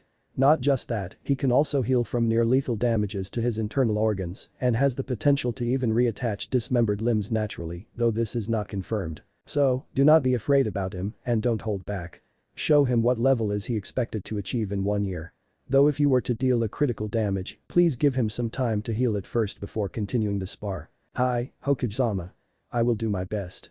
Though reluctant, an order is an order, and Yuigao is not one of the most loyal Anbu in Konoha, and such a title didn't come by disobeying orders. And so, with the Hokage watching, Naruto and Yuigao got into their respective positions, with Yuigao not drawing her sword, thinking to attack him with fists and jutsu first, and stood in the standard academy to jutsu stance and Naruto in a brawler's stance. Begin. Said the Sandame, and almost instantly Yuigao is in front of Naruto, fist cocked back with chakra, ready to pound him. However, Naruto isn't a regular kid and is able to see how Yuigao is charging chakra to her legs with his eyes and readied himself to take her deflect any attack that she made. When Yuigao's fist came within his sight, with speeds that shocked even Sandame, he dodged the fist and sends his own fist, albeit with a shorter range, due to him having a 9-year-old's body at best, but still managed to hit Yuigao's jounin vest. Feeling the hit, which somehow felt like a punch from Kakashi, she backpedaled, narrowed her eyes behind her mask, and thought, that is powerful. It almost tore through my flak vest. Gotta get a check for it later, but now, I got a kid to pummel. Yuigao then decides to use Shunshin to appear directly in front of Naruto, her leg cocked back and ready to kick Naruto like a football. But somehow, Naruto managed to dodge her kick and tried grabbing her leg, but she sidestepped instantly and sends a powerful knee to his back at full power, capable of breaking bones and paralyzing someone if hit at the right place. But Naruto managed to counter the knee strike with his own elbow, and to her utter shock and surprise, the knee, charged with chakra and ready to smash Naruto's head, felt like it hit a wall of iron before she felt her knee broken to pieces. Meanwhile, Naruto, who had just finished the spinning elbow strike counter to Yuigao's knee, followed through with the momentum of his spin and punched her in the stomach with his other hand and managed to hit, almost breaking through her flak vest. Yuigao was sent flying, still in shock at what happened to her. What are his bones made of? Diamonds. I never felt like that when hitting someone, even with body armor on. And I think I'm having a bruised stomach and maybe some bruised organs as well. I felt like a mountain just crashed on me. Just what is he? Meanwhile, in Naruto's mind, damn. She's fast. Only due to my reaction speed and capability to see chakra did I manage to counter her. I guess those sense training paid off now. I think I can feel my surroundings without even seeing them. This is awesome. I only managed to get one hit on her, but it's time to take the fight to her. With those words, Naruto immediately charged Yuigao, who is still dazed and lying down due to the powerful hit by Naruto and her broken knee, and didn't react in time when Naruto reached her position and lifted his hand to punch her before the Sandame shouted stop. This spar is over. Naruto, stand down. Yuigao, what happened to you? Okage-sama, I might have broken my knee and had a couple of my organs bruised. I better go and get treatment for these quick. Naruto, you are powerful, extremely so. Please train further, not just to gain more power, but to learn to control those powers as well. Farewell. She says, before with the help of Anbu, who appeared beside her in a shunshin, she managed to hobble her way out of the training ground and to the hospital. At the hospital, the doctor that checks her says to her that her injuries looks like an injury that happens when someone spars with Tsunade's disciple. Her response. It sure felt like it, Doc sure did. Break. Meanwhile, back at the training ground, another Anbu, this time Anbu Mantis, is up against Naruto. Once again, both of them stood in their positions, with them standing in their respective stances. Sandaime lifts his hand, shouts begin. And they're off. But this time, Naruto realizes something different about the man. The bluish thingy in his body is much more agitated, with them flowing chaotically. Not thinking anything about this, Naruto tried the same strategy, but to his surprise, instead of entering a taijutsu battle, the Anbu ran through some hand seals and shouted Kaiten. Grand Fireball. Immediately, a huge ball of flame rushed towards the charging Naruto, who had Kurumi screaming her tails off in his head. Get away from that fireball, you idiot. Regeneration or not, you won't go unscathed through that fireball. But I thought you said that I need to learn to take damage as well as giving them. This looks like a good idea. You fool.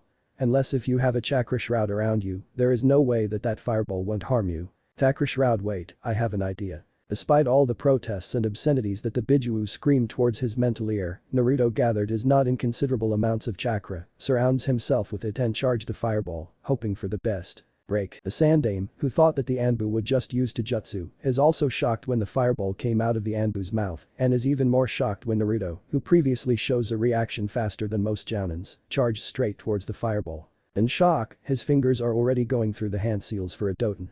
Mudwall, when a huge flare of chakra, even bigger than anything he has seen in the past 10 years occurred, with the center being Naruto, before the chakra flare recedes back and Naruto is engulfed in the fireball. Thoroughly shocked, Hiruzen didn't even react to the shouts of the demon is dead. Humming from Mantis, who is so happy he almost let loose a maniacal laugh, when suddenly, after the fireball dissipates, stood Naruto, with just some burns on his body, though most of his clothes are burned. What? How did you survive that? Mantis screamed, not believing the sight in front of his eyes. Well, even Kurumi-chan said that I won't survive that, at least without some injuries, and she said that only if I had her chakra shroud then I'd survive, so I thought, why not use my chakra? So I gathered my chakra and compressed them around my skin as some sort of armor. Hey, that'll work. I guess I'll call this jutsu chakra armor. Haha. Now I just need to try it some more after Kurumi-chan shuts her mouth from cursing me. You idiot. Using such an untested jutsu in the midst of battle. Especially one just based on a theory. You're lucky it worked, you bloody idiot. You useless pathetic idiot. You unintelligible screaming. But at least, know that I am your idiot, Kurumi-chan. Hearing that, Kurumi immediately stopped screaming, and a blush, if an extremely tall, nine-tailed fox-like chakra being can blush, appeared on her face. Why you idiot, don't say something like that. Naruto just giggled idly, before realizing that the spar is still on, and the Anbu has appeared in front of him, tento drawn and ready to stab it at his heart. Shocked, Naruto didn't manage to dodge the hit and took it full on. The Anbu's victory cry is short-lived, however, when he found out that his sword couldn't penetrate Naruto's ribs. My bones are also enhanced, you know. Due to one of the organs in my body, I have much tougher than regular bones, almost unbreakable and uncuttable. Also, it makes my ribsage, instead of a literal cage, changes it into multiple overlapping bone plates to prevent any attacks from being able to damage my lungs or heart directly. Naruto then proceeds to catch the arm of the Anbu and pulls him close, which the Anbu reacts by pulling out a kunai and tried to stab Naruto, who had activated the chakra armor again to test its defense against physical attacks, and succeeded in only hitting the bluish color of Naruto's compressed chakra that made his chakra armor and doing nothing. Grinning widely, Naruto then tugged the Anbu's arms again and punched him square at the face, breaking his jaw, cheekbones, loosened the jaw's ligaments, smashes a couple of teeth, and just changing his masked face from just a mask to a mask within a face, sending him to the ground writhing in agony. The Sandaime, once again shocked beyond words on what just happened, didn't even react or said anything, even when the rest of his Anbu subdued Mantis, who was still screaming wordless screams of pain, and brought him in front of the Sandaime. Then, suddenly, the Sandaime woke up from his stupor and went to Naruto, completely ignoring the platoon of Anbu beside him. He went to Naruto, who is still beaming, and slapped him the face, hard. The entire clearing went silent. Nothing made a sound. Not Naruto, not the Sandaime, not the Anbu, not the animals, heck, even Kurumi was shocked. He then proceeded to do something that he have not done for a long time. He hugged Naruto. Naruto, don't you ever do that again. You have shocked this old man's heart enough today. Please, do not do that again. Naruto's eyes softened during this. He thought that the old man was about cry and his chakra is also swirling, albeit softer and less chaotic than that Anbu from before. Okay, old man. I won't do that again, though you can see that I am unharmed. So, can you let me borrow some more of your Anbu for my spar? Chuckling lightly, Sarutobi agreed to his demands and ordered 3 Anbus to be his sparring partner. But Hokage-sama, what about this guy pointing at Mantis? Oh, him. I'll bring him myself personally to Ibiki and see if he can make him talk. Ibiki likes meeting traitors and an Anbu is no different than any other person in the end. And with Mantis in hand, he shunshined out of the grounds while the rest of the Anbu turned to look at Naruto, who just looks at them and asks, okay, so who's next? By which the 3 Anbus only sweat dropped at the kid's act. By the end of the 3-hour time allocated by Kurumi for the practice, the 3 Anbus are tired and exhausted while Naruto still looks fresh as a daisy. The Anbus are shocked by Naruto's capabilities. Some of their hits are dodged or countered, and those are hits from blind spots. For the attacks that hit, his newly gained chakra armor blocks most, if not all of the damage. He can even react when the Anbu stops holding back, though he could only dodge or blocks the attacks. Even some of their jutsus didn't phase the blonde. Their Suiton jutsus didn't do shit, he tanks a water dragon like it's made of tissue paper, heck, he even breathes in it. Kaiten jutsus left only minimal burns, blocked by his chakra armor, and those burns heal in seconds. The Anbus are flabbergasted and consequently got tired and is still unable to harm the kid by much. Now they understand why the kid was called the stamina demon. Alright Naruto. Now, we'll go to the next part of your training, which is chakra control. For this, I will teach you one jutsu that will help you immensely, the Kage Bunshin no Jutsu.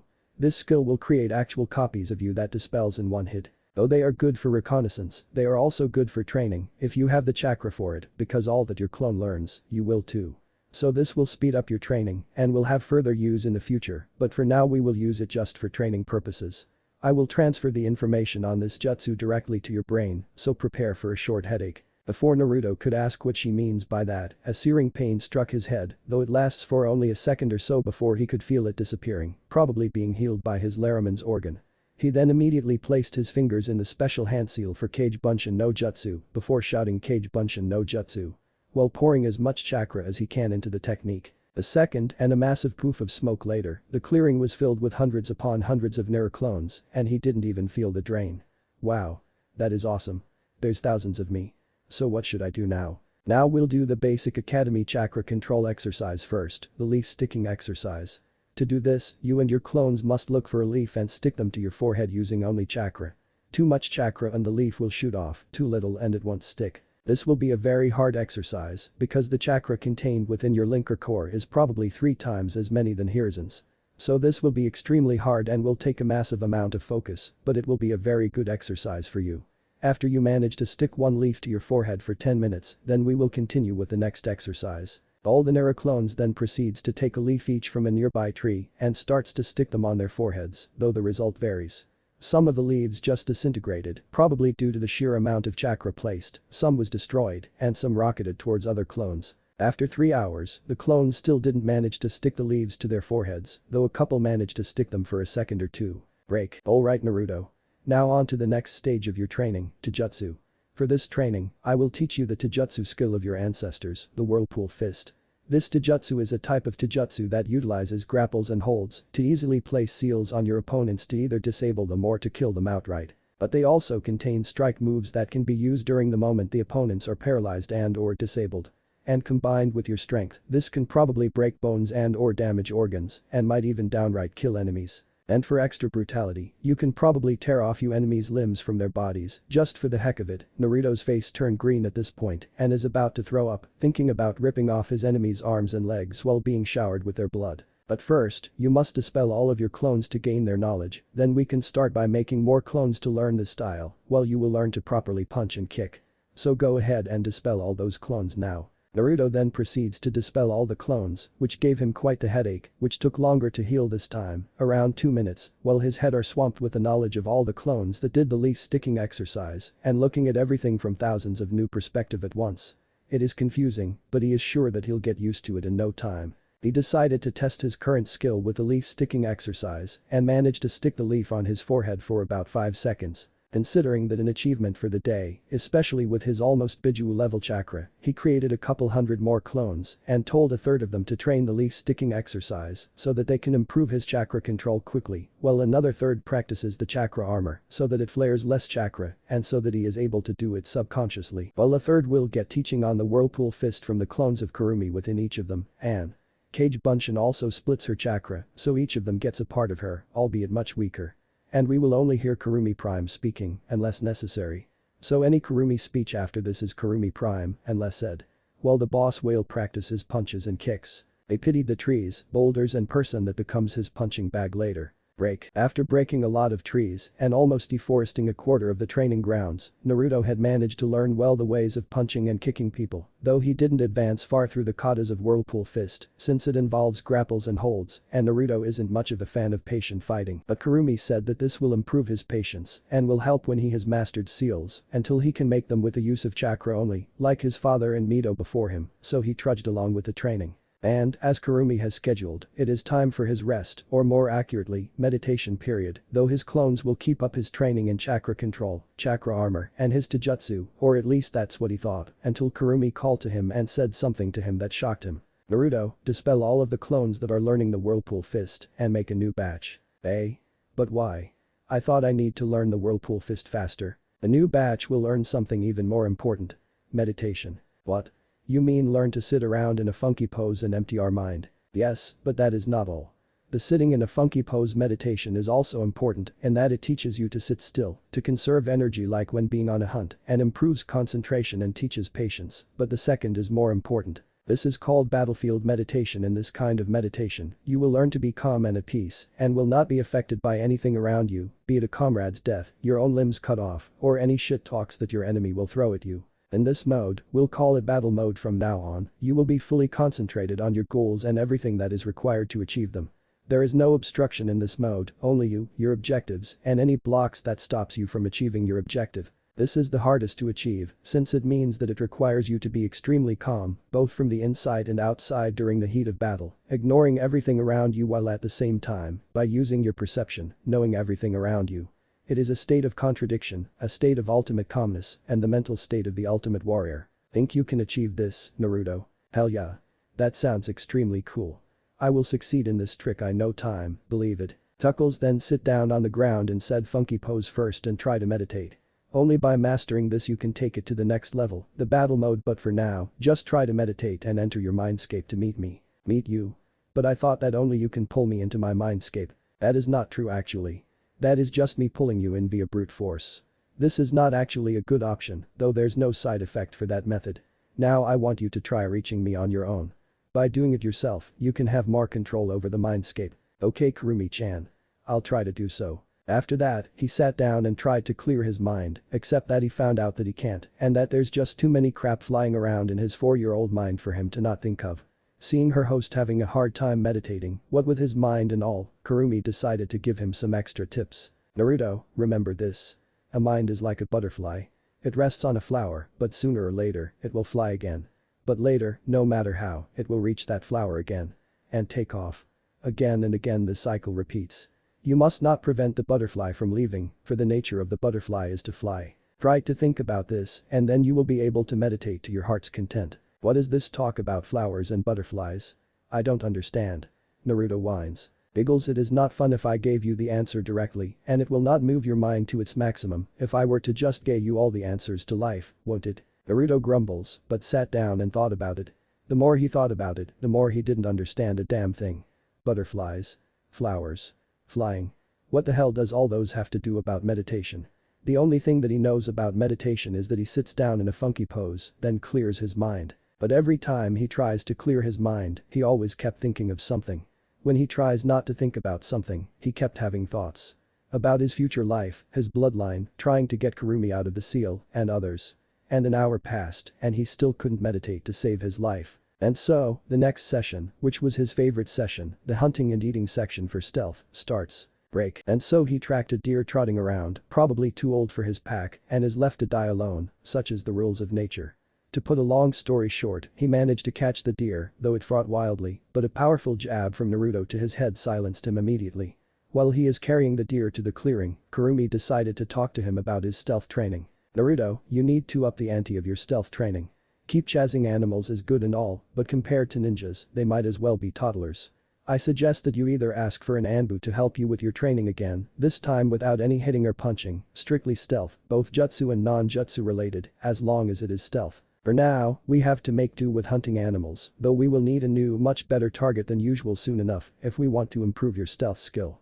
Not just a target, but also a hunter to hunt you, to force you to improve your stealth. Not saying anything, Naruto sent a mental nod to her and keep carrying the deer to the grounds to skin and eat later on. He had started to get used to eating animals raw, though thinking of eating an enemy's brain, even if it's the enemy's, still brought some form of queasiness to him. After eating the whole deer, down to the bones, in 2 hours, he started to further track down some other animals in the area to improve his tracking capabilities. Around an hour later, his next session starts, the studying part. Break. Kurumi-chan, what will I be studying in? In jutsu theories. In seals. All those, and more.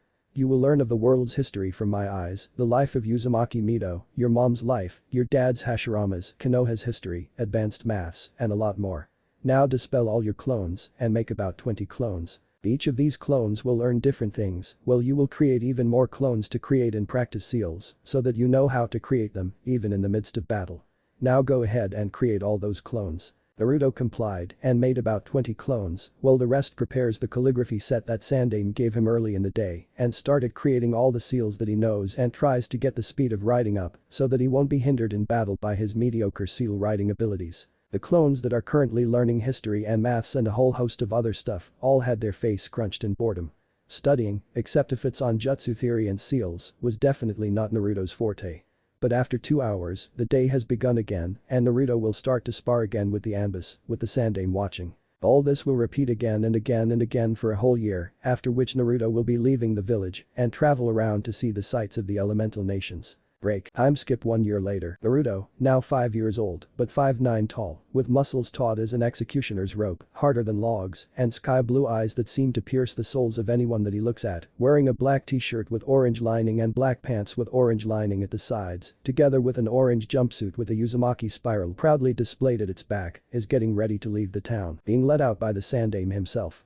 Since he had isolated himself for a year after his attacks, lots of the villagers thought that he is either dead, missing or just gone. This makes his life when walking around the town a hassle, since people kept confusing him with his father, with some people thought that the Yondaime had come back to life, which some says that it is because someone sacrificed the life of the demon brat at an altar somewhere to revive him. The girls all looked at him with giggles, both perverted and not, on their mouth and hearts in their eyes, and some even outright drooled, which honestly scared the crap out of Naruto, seeing that he never got anyone's attention, but the bad kind. He has improved massively in almost every aspect.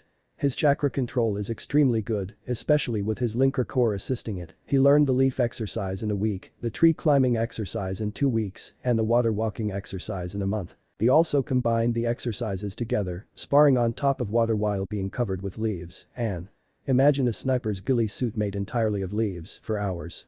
His stamina and fighting capability has sent multitudes of Anbus into the hospital due to either chakra exhaustion or massive damages, both internal and external. So much so, that sparring with Naruto is considered a B-rank mission, paid by the Sandaime himself, and is usually the first mission done by new Anbu recruits, and is extremely dreaded by the entire Anbu force. His chakra armor, at first just a fluke of an idea that came during an attack, now has become a full-fledged armor that can only be used by someone who has a huge chakra and is completely impervious to any regular attacks and any jutsu below B rank and some air anchors as well. The only way to completely go through the attack is to either use wind nature chakra, though the wound will heal in minutes at worst, thus making any attacks that can go through the chakra armor, which is now always unconsciously active, null. Also, he found out that by instead of shrouding himself with it like he did at first, forming the armor just underneath the skin is best, in that even sensors cannot detect the chakra used since it still remains within his body, but also provides an ultimate protection against nearly any attacks just as well. His taijutsu has also improved massively. He has mastered the whirlpool fist, and combining that with his mastery in seals and the studies he did to improve his sealing abilities and his chakra control, he is able to create seals using just his own chakra and places them on an enemy when he grapples with them, making him an insanely strong taijutsu master which can disable you with one touch of a hand or finger. Though what probably shocked both him and Kurumi were his meditation capabilities. After about a month of worthless sitting down which later changes into a sleeping session, he realizes something about the analogy of flowers and butterflies. Flashback a couple of months ago, Naruto is fed up with his own head. Every time he tries clearing his mind his thoughts went everywhere. Damn it, what am I doing wrong? I sat in the pose, I tried clearing my mind, yet everything just flew from me. My thoughts kept flying and flying and flying. Sure they will leave me eventually, but it didn't want to wait a minute. I think that's what Kurumi-chan meant by that butterflies and flowers thing. It's not that I must stop it, I must let it fly and let it come back naturally. But that thought in mind, Naruto, who is already in the pose, didn't clear his mind. Instead, he let all his thoughts flew, yet he took solace in the action, not suppressing it, not stopping it. After about 1 hour 30 minutes of doing so, he managed to still himself enough and suddenly felt a pull from his stomach before he opened his eyes and found out that he's already in front of Kurumi-chan's cage, as always, knee-deep in the sewage water. Ah, good, good. You have managed to find the secret of meditation. It's not to stop the thoughts, it's to let it fly, yet not do anything to push it even more. Now that is the start of meditation, yet it still took too long for you to reach here. You must try to improve. Yay. Naruto cried and latched himself to Kurumi's furry legs. Kurumi, shocked, asked Naruto, what are you doing? Feeling your fur? They are very soft, I feel like I can sleep on them. I think that's just what I will do. The blush erupted on Kurumi's face. No one has ever said that her fur is soft, even more slept on them since father died. She was about to say something when she saw that Naruto is already asleep, though she made herself comfortable and started sleeping as well. She is tired as well, teaching this orange ball of energy is a hellish job, she thought. Flashback ends. Since that, every meditation session, Naruto has improved by leaps and bounds, now just requiring a second or two to enter his mindscape for any reason. He has been using that to just chat with Kurumi, hugged her, slept on her awesomely soft fur, and even playing with her. Remembering these actions made him blush for some reason which he didn't know. Or didn't realize. He then tried to apply the meditation concept in combat during the spars to try and enter his so-called battle mode, yet he failed and he got his ass kicked during that most of the time. Kurumi-chan said that for that to happen, he must master his skills to a level that everything that he did is instinctive, without further thought, just reflexes and sheer muscle memory. Even if his battle capabilities are pretty good, he still won't consider himself good as long as he didn't manage to unlock battle mode. His stealth capabilities are just plain astonishing. Even with his height, most of the ambus that trained with him cannot catch him, and thanks to his senses, when they tried to hide from him, he can still see them, and if they used jutsu, his eyes saw the chakra that they used, exposing them immediately. Any jinjutsu are dispelled immediately, causing them to be unable to hide in a jinjutsu, and reveals their position immediately.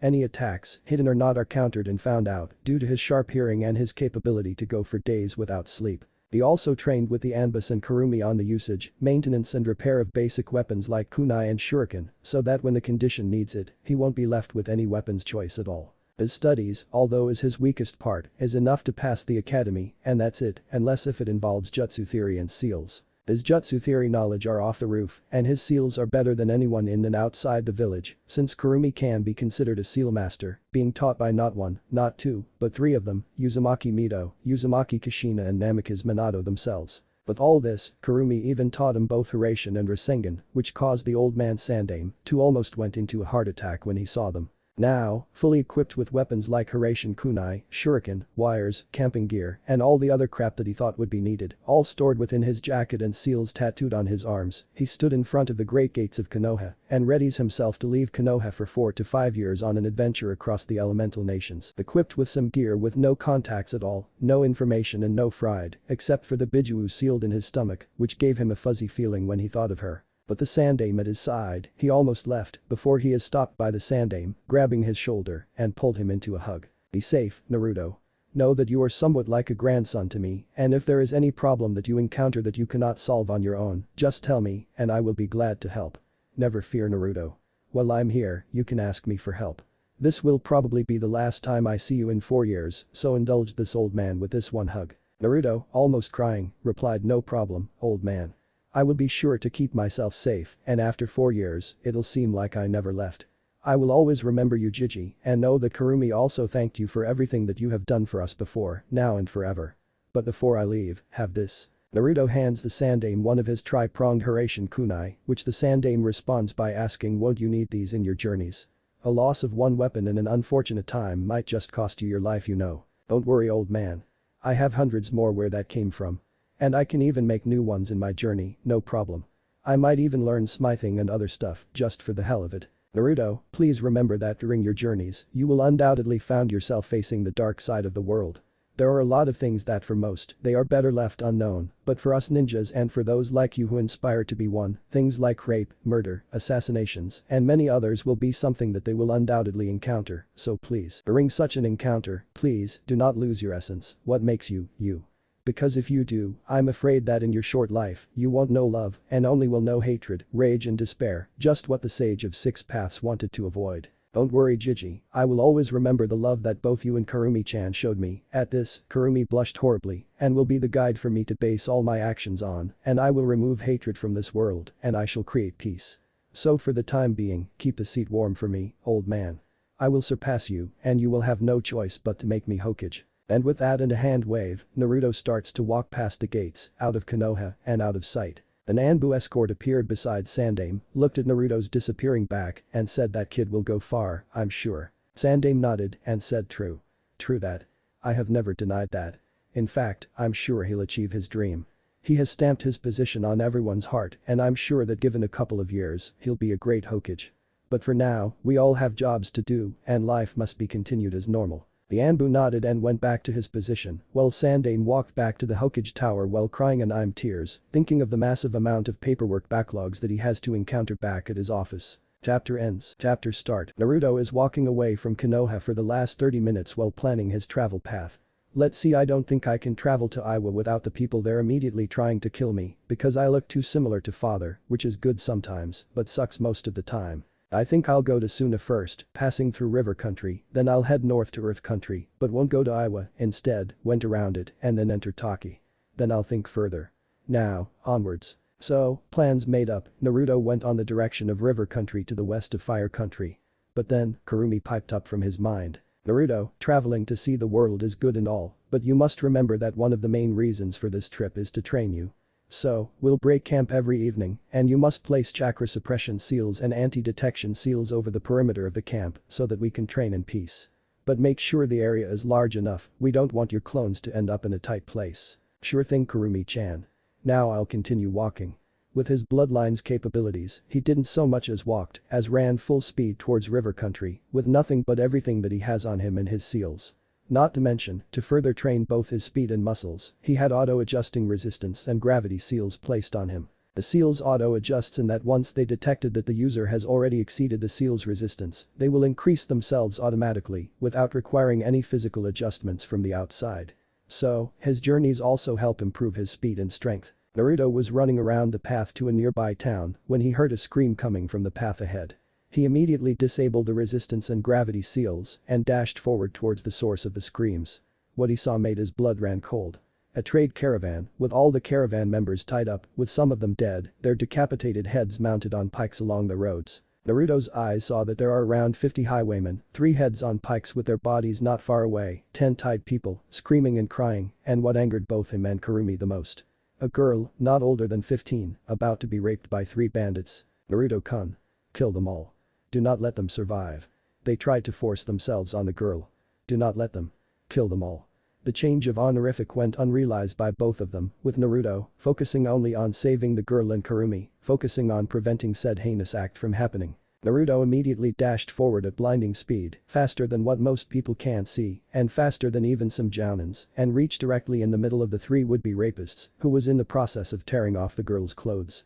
Naruto suddenly became calmer in his extreme rage, with the only thought running in his mind is to save the girl and annihilate the bandits. Without even thinking, Naruto immediately grabbed the bandit that was tearing the girl's clothes, pulled him away and punched him right on the chest, with a punch so powerful that the man's chest was instantly pulverized, with some of his rib bones protruding from his back. He then grabbed the other bandit and ripped his hand off of his body, blood spraying on his and Naruto's body, before Naruto using that arm to beat the third bandit with one swing that was so hard that the bandit flew away and getting knocked out on a tree, head bleeding, while the arm was smashed to pieces.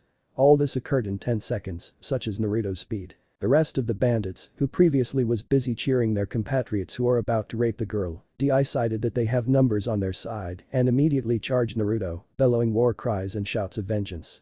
Naruto, still in his rage-empowered battle mode, disappeared from their sights and appeared in their midst, and the carnage starts. Using his bare hands, Naruto ripped the head off from a bandit nearby, throwing both the body and the head onto a different bandit, blood showering from the body.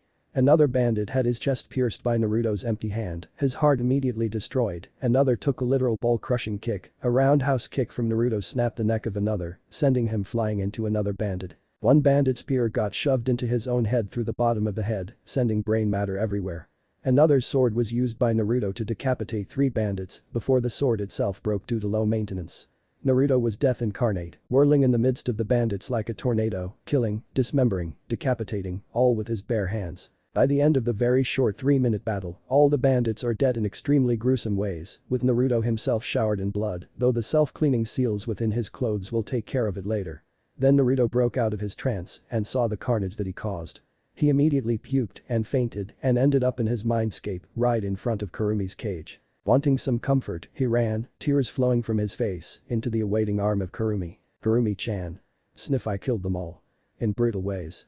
Sniff, I feel bad, yet I can't help but think that that's good. Why am I feeling this? Why, Naruto cried, his tears didn't stop flowing. Naru-kun, don't worry. What you did, as bad as it is, are for a good cause. They are going to rape the girl, then either kill them or force them to become their slaves, not being able to escape unless they died. They might also kill the rest of the people or use them as hostages or just torture them for fun. In my long life, humans are a very chaotic creature in that their nature themselves are chaotic. Don't worry, Naruto-kun. Cry not for them, but cry instead for your lost innocence, one that you won't gain again. Hug me and cry on me. I'm here and not planning on leaving anytime soon. I will always be with you, don't forget that. You are mine and I am yours, as it is so. Naruto kept crying and crying and crying, his Astartes bloodline not allowing him the reprieve of dreamless sleep. After a pretty long while in his mindscape, he stopped crying and asked Kurumi. Kurumi-chan, am I a bad person? I didn't feel anything when I killed them. I regretted doing so, but during the battle, I didn't feel anything, only that I must save the girl and kill all the bandits. Does that make me bad? No, Naruto-kun, in fact, if you didn't regret killing them, then you are a bad person. The reason why you didn't feel anything is that you managed to enter your battle mode, though the only reason you can do so is due to extreme anger.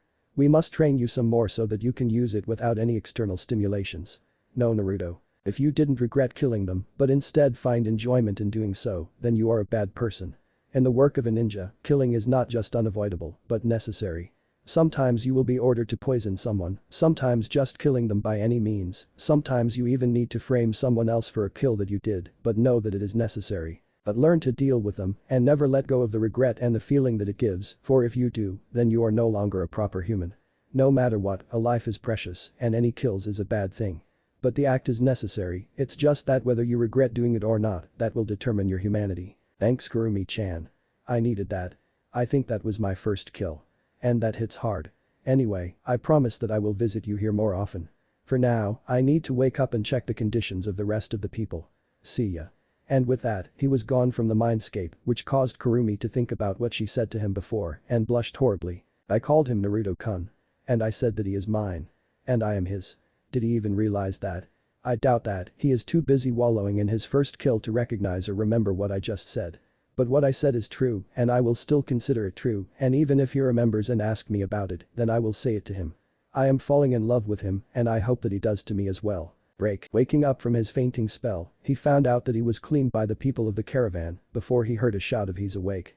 From his right. He stood up and saw that all of the people, the surviving ones, all came at him.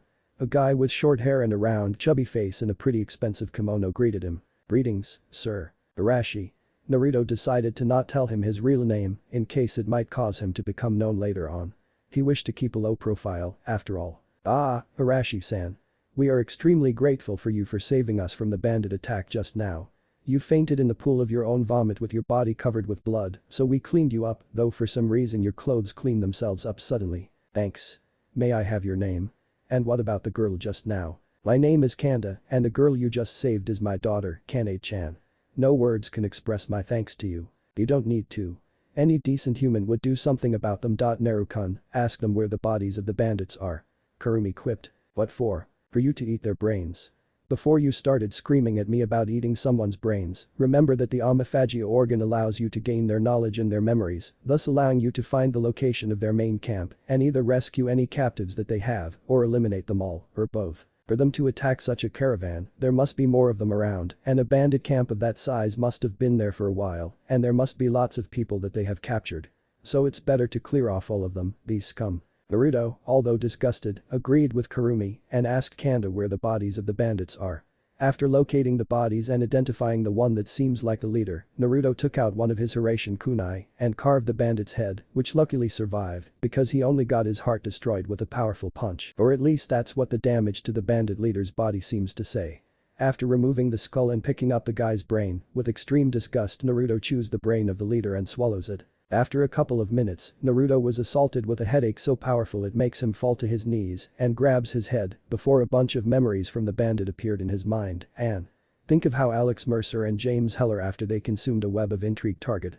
This will keep happening throughout the story and the comparison seemed most apartment. He didn't just found out the location of the bandit camp but also their leader, who is a missing nin from Kiri, and the unspeakably heinous and inhumane acts that they did to their prisoners, with selling them to the highest bidder being one of the most humane thing that they did. Naruto, now pissed off beyond all reason, went back to Kanda and told him to stay put and break camp on their current location before making a couple of cage buncheons and sent them to various parts of the camp so that they will be covered while he's gone. Then, he dashed immediately to the bandit camp, which was located about 2 days' journey from the survivors' camp on a civilian pace, 12 hours journey by Genin's, and about an hour by Naruto at max speed, which he did. At the caravan's camp, once the people that Naruto has rescued from the camp, which amounts to around 45 people, has been taken care of by both the people from the caravan and the prisoners that can still perform simple tasks, Kanda went to meet Naruto, who was lying down on a thick branch, seemingly sleeping. Arashi-san, all the people that you brought have been properly tended to.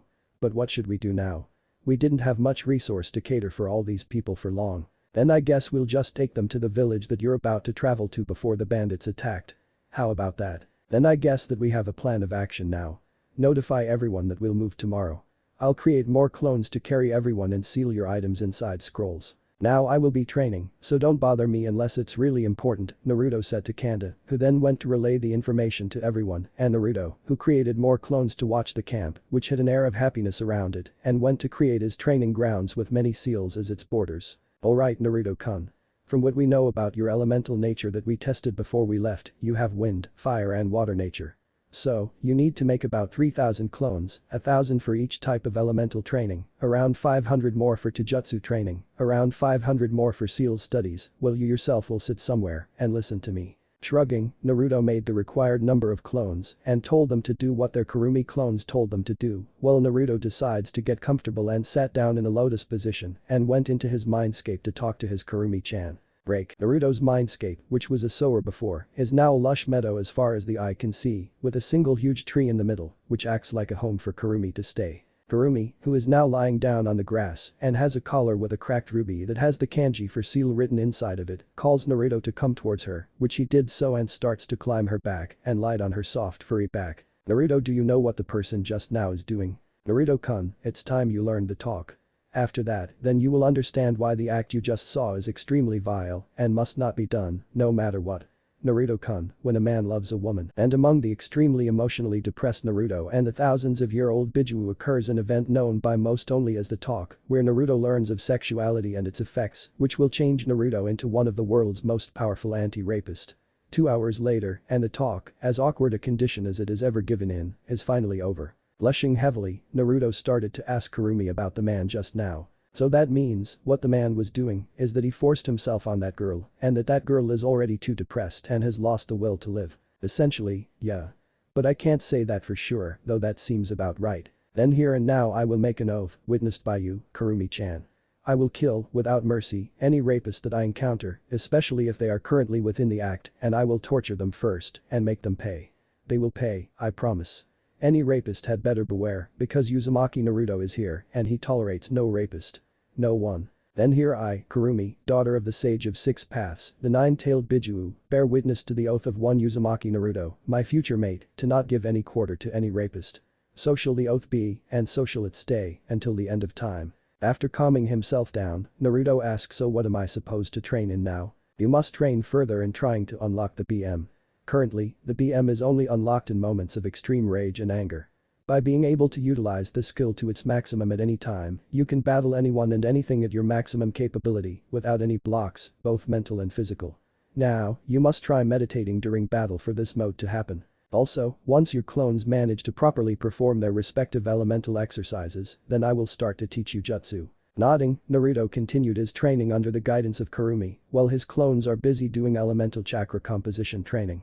After a couple of hours, daybreak came without any incidents, and Naruto dispelled all his clones and learned that some of them have finished their respective exercises. To test this, he grabbed a leaf from a nearby tree and managed to cut it using nothing but wind chakra. Grabbing two other leaf, he tried flowing fire chakra and water chakra to each leaf, and one burned while the other became wet, signaling the complete success of the exercises last night. Then, Naruto went to Kanba's location and told him to rally everyone and gather all their belongings, where he will seal them in scrolls, while he'll create massive amount of clones to carry everyone to the town nearby. After around half an hour, all the people, about 60 of them and all the items are gathered in one location. Naruto immediately took out an empty scroll and created a mass storage scroll, designed to carry multiple items of multiple types, all in just one scroll. Then, as he said earlier, Naruto created clones, one for each person so they can carry them to a nearby town, though the kid, which he saved while she's being raped, is still lifeless and doing everything robotically. Her dull eyes, her actions and even her very chakra, to Naruto, screams suicidal. Panda-san, where is the closest town to our current location? A map is not something that I have, thus I will need you to tell me the location of the closest town. I am unable to do much to all of you and can only carry all of you to that town, then you all will have to decide what should you do. Nonsense, Arashi-san. You have done enough for all of us and I am glad that we found someone like you that helped us. Now let's see, the closest town to our current location is the town of Shizuka, still within the borders of Fire Country, so most probably we'll be safe there. It's around a day's journey to the town and it's around north-northeast of our current position. Alright Kanda-san. Everyone. Hold on to your clones tight. I will be running very fast to get us there in no time. And run they did.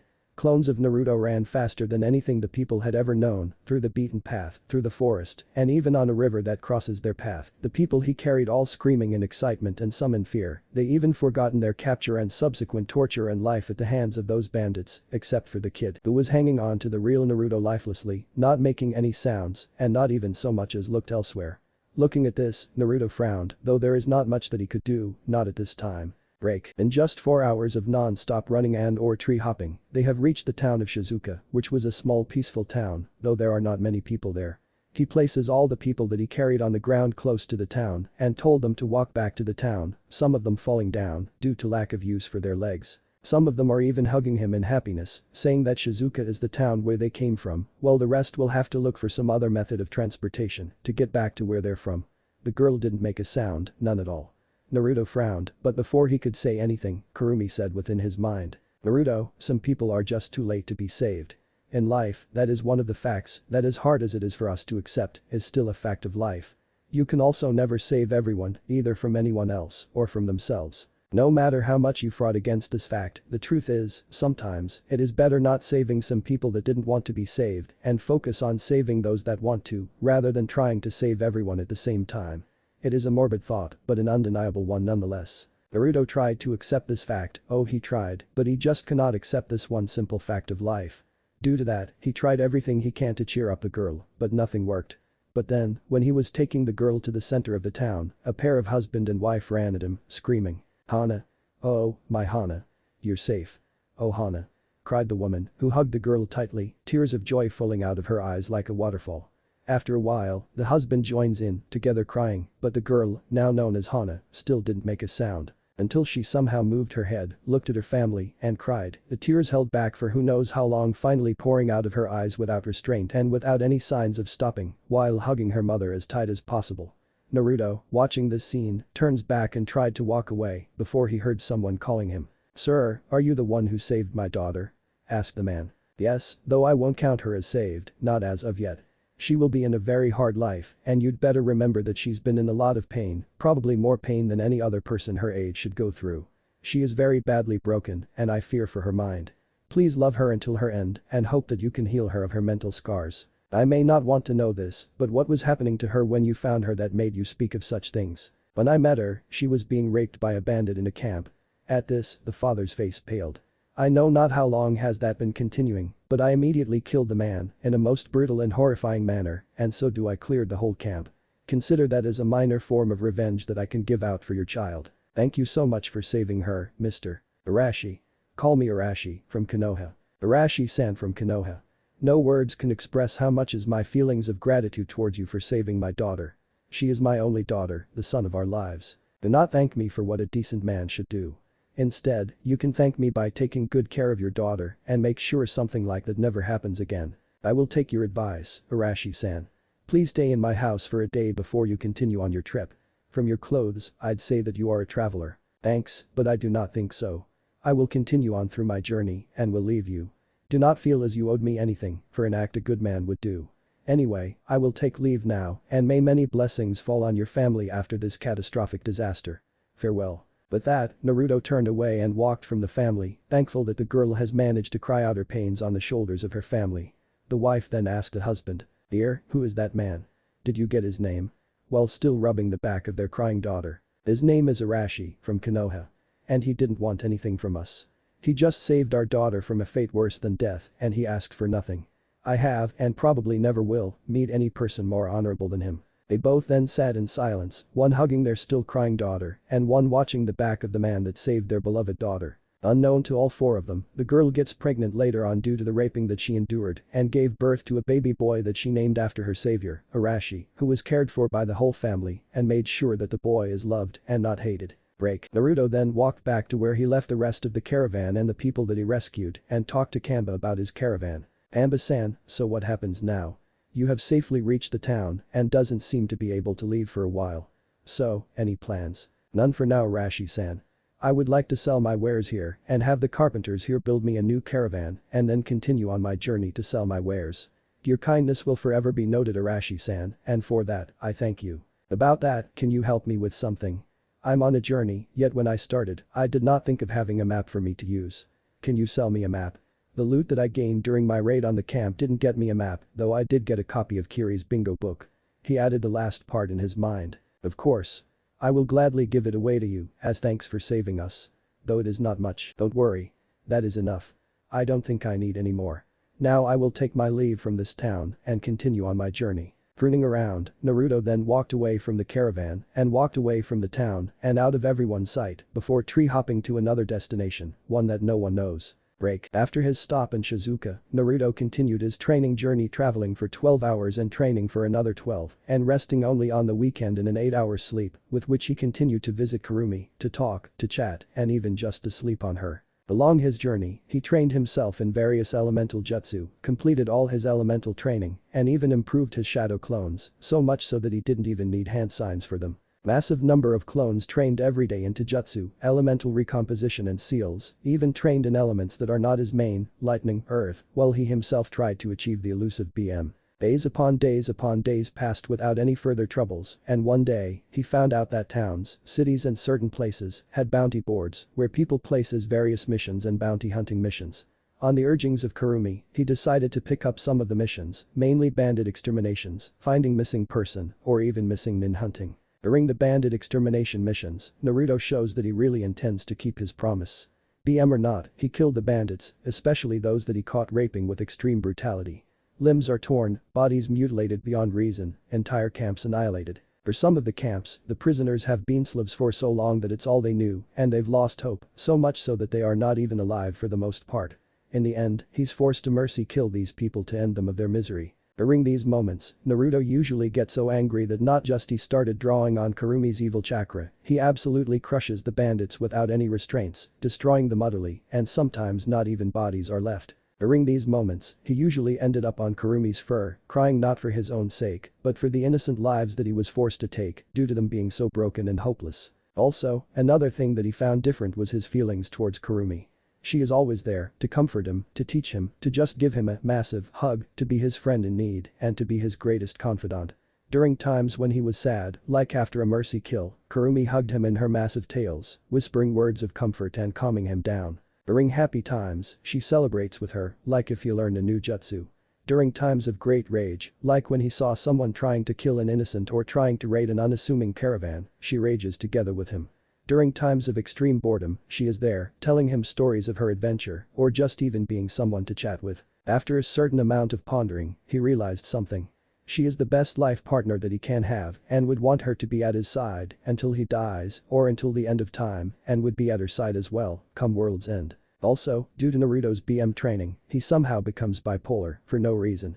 Most of the time, he is a very happy, very relaxed guy that can make everyone around him laugh, but in battle, he became a ruthless, extremely brutal cold-blooded warrior whose enemies' blood became his drink and their flesh his food, sometimes literally. Due to his own constitution, he is able to digest everything that the enemy once was and which terrifies the remaining enemies to no end. So much so that he is placed within the bingo book as Arashi the Blood Drinker, a B-ranked freelance mercenary whose face was never seen because he wears a hood covered with voice-changing seals face distortion seals, which helps him keep his identity. Nickname made him sick with himself at first until Kurumi reminded him that what he does is for the good of everyone around, depending on the target, which was usually bandits. Then months had passed, and right now Naruto is fighting a Konoha missing nin named Rakishu Aoi, who was wielding the sword of the Thunder God, once owned by Senju Tobirama, against Naruto. His genin team was already wiped out by Naruto earlier, getting their brain matter falling on the ground after a series of vicious right hooks from Naruto killed all of them, with Naruto not even affected by Aoi's Senbon shower technique with his chakra armor activated. Damn it. What are you? You're not human. No human can punch that hard. Naruto, currently in BM, which he just achieved 2 weeks ago, rushed to his position immediately and grabbed his wrist before snapping his entire arm like a twig. Before Aoi could even start screaming, Naruto punched his face hard enough to cave his entire face in and turn it into a huge pile of mush, silencing him immediately while the sword of the Thunder God fell to the ground. Wordlessly, he picked it up, sealed it in a scroll, and destroyed the man and his team's body with a massive Kaiten jutsu. Then he started to tree hop his way away from Rain Country and going back to Fire Country. Kurumi-chan, I think I've done most of the bounties available and I can retrieve his when we get back to Konoha later. Yes, Naruto-kun. I think you have cleared everything that you can here in Rain Country and you have the Raijin with you, though I'm no swordswoman, so I can't teach you anything about it. So what about if we continue our journey around the elemental nations? That is a very good idea, but I think I need to get us somewhere isolated first, maybe back to Fire Country for now, before we continue our journey. But first, I have something to say to you. Please listen to me first before you say anything.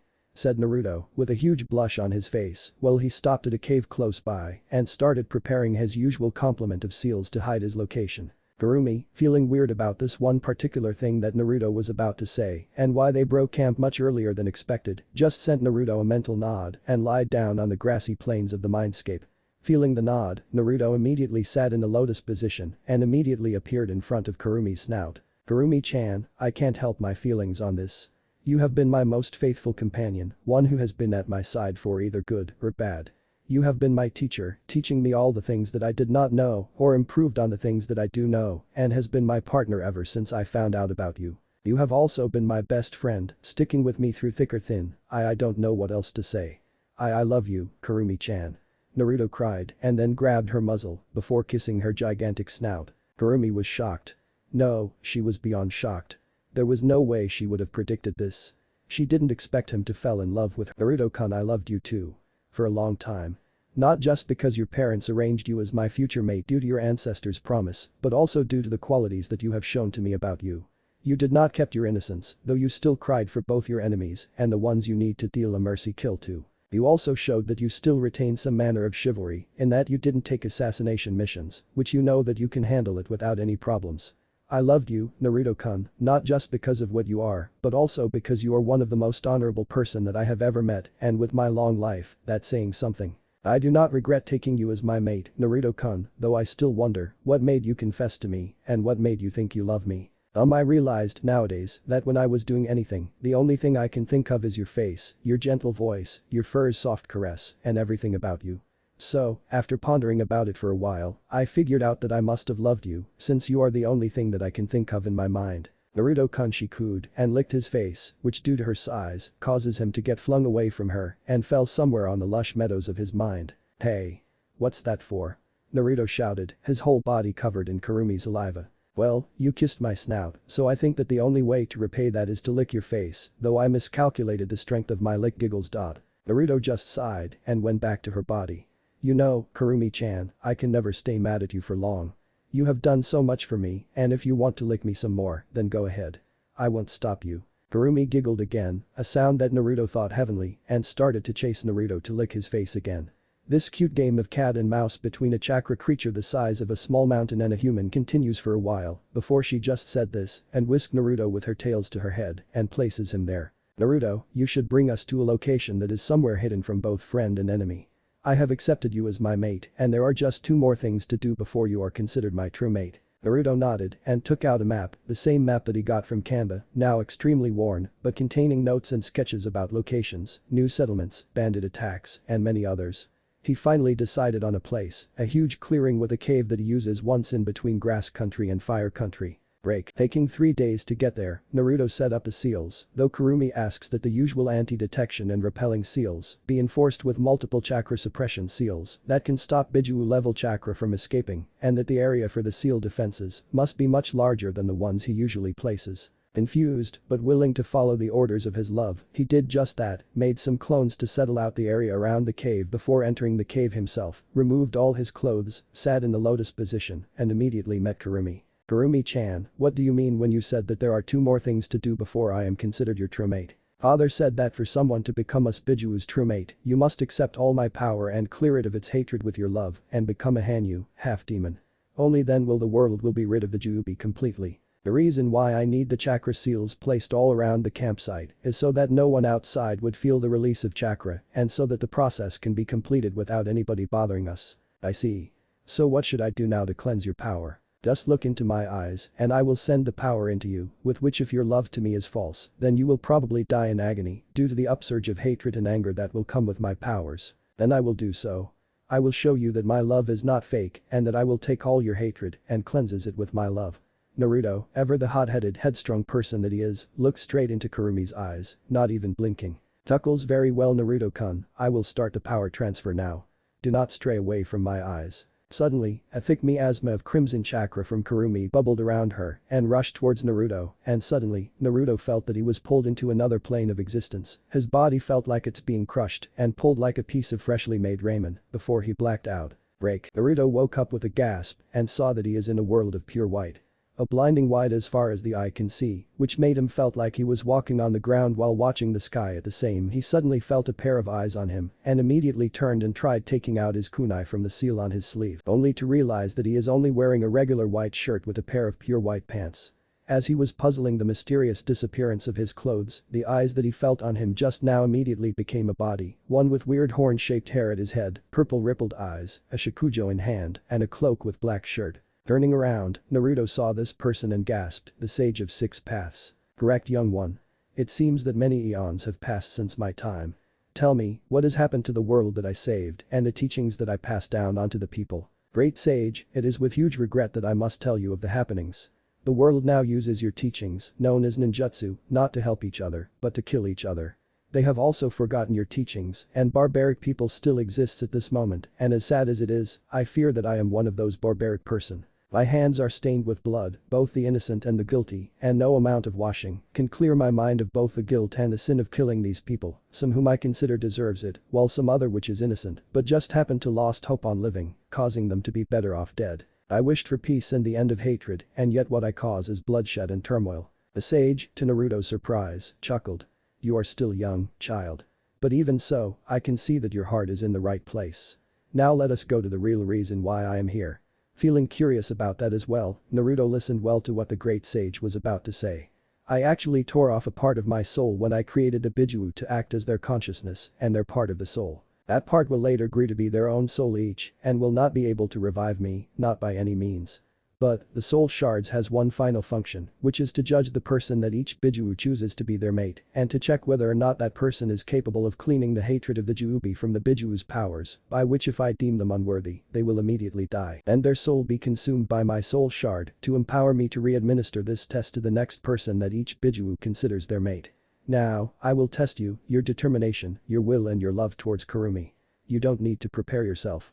Just stay there. Before Naruto can even ask what does the sage meant by just stay there, he is already in front of Naruto, with his hand directly through his chest. Surprisingly, for someone who has their heart punched through by a spectral spirit, he didn't feel any pain, just a feeling of calmness and serenity coursing through him, and as suddenly as the hand went through his chest, the feeling disappeared and the sage is back in front of him. Your heart is of pure gold, child.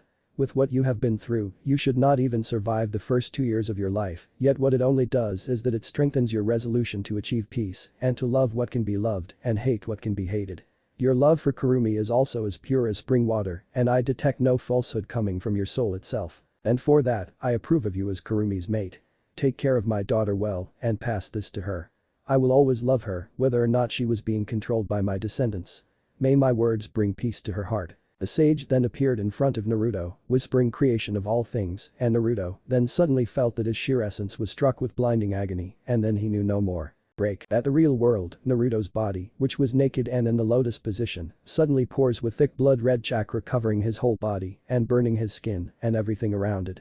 The sheer power would have killed any lesser person, but Naruto is no lesser person. The power grows even more, with one ethereal tail made out of said chakra appeared at Naruto's behind, right above his tailbone, before another, then another appeared, and before long, all 9 tails of Kurumi's chakra appeared behind him, while he is still being covered with the same chakra. Suddenly, slowly but surely, the blood-red chakra changes color into gold from one tail to another.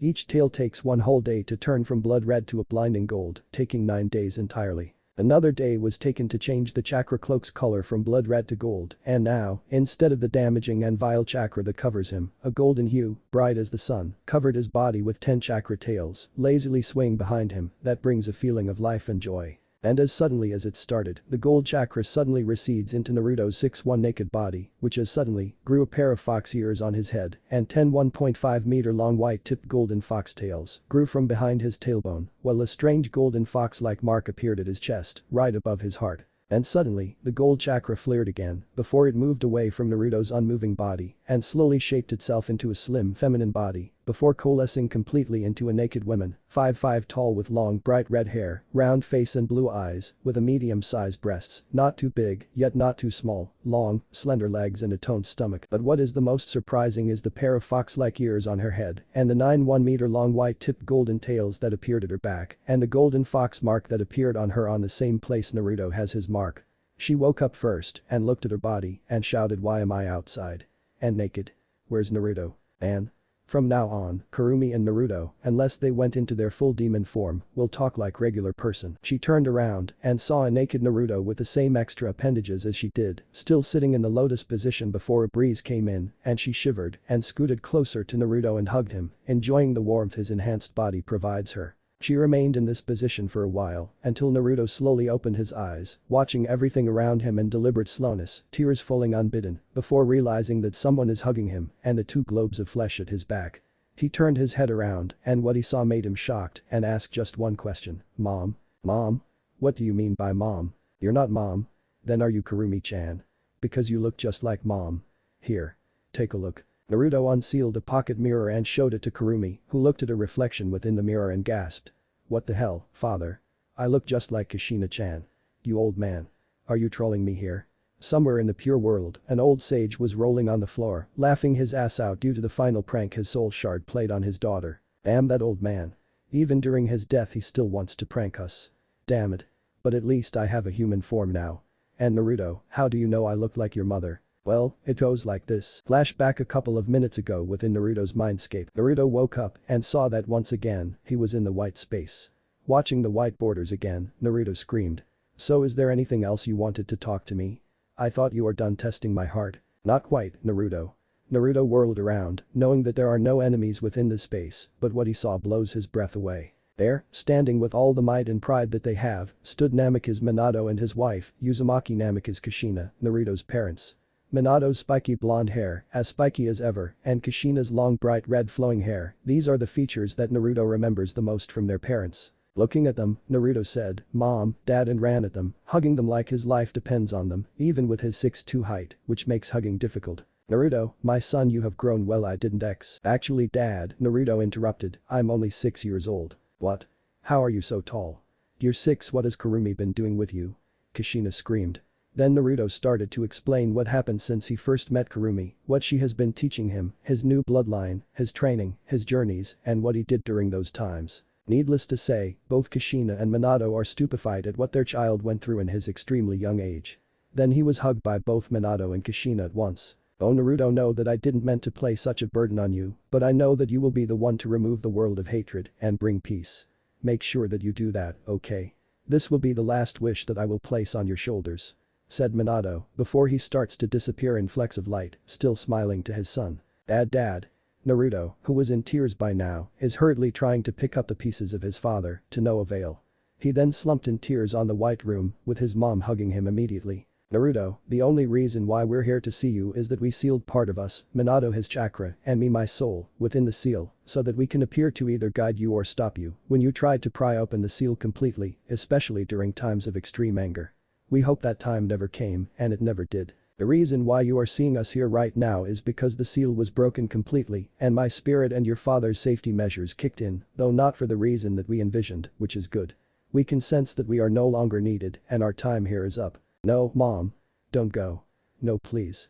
Naruto screamed as he cried his heart out while grabbing Kushina with no intent of letting go, but alas, Kushina still disappeared, still, at a slower rate. Naruto, my son, always remember that we will always watch you from the pure world, always looking at you, supporting you in everything from afar. Do not cry for our deaths, for death comes to everyone. Naruto, always remember to treat your elders nicely, remember to eat your vegetables and not left anything, don't forget to train hard, remember to treat Kurumi-chan well, she's your life's mate anyway. We will not be there to see you, so always remember us in your heart and don't forget to give me cute grandchildren's. Goodbye Naruto, and always remember us in your heart, I love you, my son, Kushina said to Naruto, all while disappearing within the hug of her son, who was still bawling his heart out to her. She disappeared completely afterwards, leaving nothing behind but memories and advices. Naruto, now still crying while lying on the white floor, but has accepted the disappearance of both of his parents' avatar, stood up and with his face still full of tears and his eyes still wet and pouring with tears of both joy and sadness, balled his hand in a fist and places it on his heart, closed his eyes, looked downwards, before making an oath to himself. I, Uzumaki Namikaze Naruto, will do my absolute best to create peace in this world and to rid the world of hatred so that no one will have to suffer anymore and so that no wars will start anymore, and upon the souls of my parents, I swore that I will achieve this goal I set to myself and will spread teachings of love throughout the whole world, and so will my descendants, while keeping myself strong to go against any who wishes to remove this peace. May the gods themselves tremble, for I will take the world by storm. Naruto shouted. He then let his hands fall down and his surroundings turned black, with him blacking out. I'm sure I didn't need to hear that last part. Anyway, we're packing and leaving this area later. Wait. Naruto, do you felt anything strange after the absorption of my powers? I'm very sure that the tails aren't just the only thing that changes when I moved my powers to you. Yeah, you're right. Let's see. I'll try to meditate and see what's in my mindscape now that you're gone. Immediately, Naruto sat in the lotus position again and went into his mindscape. And what he found there astonished him. The tree, which before became somewhat of a house for Kurumi, now has its leaves turned into vines, wrapping a huge ball of something that was even bigger than the sun in his mindscape. Feeling curious, Naruto reached his hands towards the ball and tried ordering it to move to him. Incredibly, to him, a part of the ball extended and touched his arms, and a feeling of power and life flowed through him, more power than he can ever think of flowed through him and kept flowing. Outside, Kurumi was watching the body of Naruto, still remembering their activities last night, which causes her to blush, when suddenly, a huge spike of chakra, larger than any other that even she had felt, which makes her power felt minuscule in comparison, came from Naruto, and suddenly, his body was wreathed in pure golden flames. Kurumi, feeling shocked and curious at the same time, touched the golden flames, which didn't burn, and yet didn't felt evil like her chakra.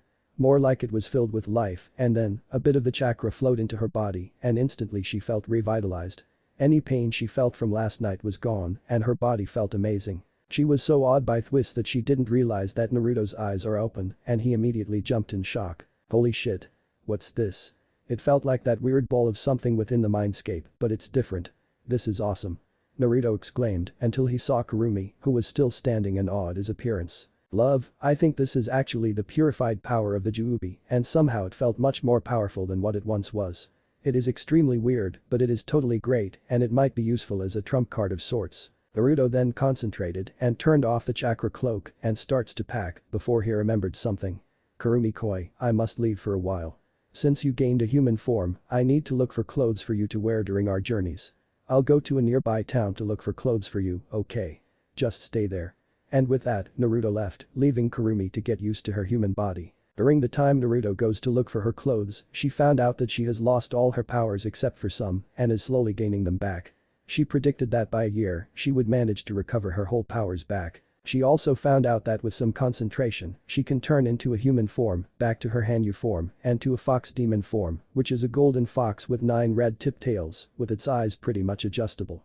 She then practiced all her movements in this form while waiting for Naruto. Sometime later, Naruto managed to come back with a ceiling scroll filled entirely with her clothes. Picking her clothes, she opted for a black loose-fitting shirt. She didn't want anybody except for Naruto to see her body, with a pair of loose-fitting trousers and covered ninja sandals with a grey cloak covering her back with a piece of string tying it at the front. Naruto took some time because he was busy placing seals on the clothes after buying them. Sometime later, after they had finished packing their stuff and Kurumi explained to Naruto about their capability to transform, which makes Naruto facepalm because he just hid his tails within his cloak and his ears with his hoodie, they left the clearing, not forgetting to use a special chakra absorption seal to absorb any of their ambient chakra in the area to prevent them from being tracked. Break. Naruto, now traveling with Kurumi, did the same thing that he did before, which was traveling around, watching the sights, while training himself to his breaking point, which was long and far in between, but with another added activity, which was having with Kurumi in the night. Life was going well for them, Naruto was extremely powerful and well trained, Kurumi herself can go toe-to-toe with Naruto due to experience, and any wounds that they both gained are healed nearly instantly by the purified chakra, which Kurumi also gained, and which has recovered by about a tael's worth. About 2 months later, the lovers are just waking up from their sleep and remember that Naruto still needs sleep at about 8 hours per week or around an hour per day, though he can extend his no sleeping time by forcing the catalepsy node to work overtime, but allowing him to fight or work for weeks. When suddenly, a wave of nausea hit Kurumi and she immediately ran towards the edges of their campsite and pukes her dinner from last night there. Naruto, ever vigilant, immediately woke up and rushed towards Kurumi and rubbed her back, asking her if there are any problems. She just brushed him off and said that it will get better in a short time. While traveling to their next destination, a small town by the name of Hinamizawa near the border of Earth Country, he saw that she did not get better, in fact, it seems that she got worse, kept throwing up at any moment and suddenly getting nauseous. He immediately picked her up despite her protests and immediately ran towards Hinamizawa and took her towards the clinic, ran by a doctor named Irie and his assistant, a nurse named Takano. Looking at Kurumi, they immediately took her to the diagnostic room where Naruto was not allowed to enter. Sitting on a special chair and he's too heavy for regular chairs that he brought himself with his chin stood up by his fists with his elbows on his knee, thoughts running at kilometers per second in his head. What happened to Kurumi? Why is she suddenly like that? Did she eat something wrong? But she never got sick before. While Naruto had all these thoughts running through his mind, Irie came out from the examination room and Naruto immediately rushed the doctor and started showering him with questions, which was stopped by him lifting up a hand. Naruto-san, I have news to you about your wife. She's pregnant and you're gonna be a father. Naruto, stupefied, can only say one thing to the doctor. Huh? Your wife is 2 months pregnant, Arashi-san, and you are going to be a father. Having a new life born into the world is always an exciting prospect for Irie. But then he sees that Naruto is just standing with a blank look on his face. Arashi-san. Arashi-san. He waved his hands in his face, no response. But when he touched him, he immediately fell on the floor, cracking it with his weight. Naruto-san. Takano, go get me a stretcher. He's a new father. Takano, hearing this, rolled her eyes and went to get a stretcher for Naruto. And thus ends the first year of Naruto's journey across the elemental nations, yet there will be more to come. Chapter ends. What if Naruto can combine bijuu bloodline? Thanks for watching my video till the end. If you enjoy this content, then do consider subscribing to my channel and leave a like if you guys need the next part, comment down, and thanks for watching the video and see you guys in the next video.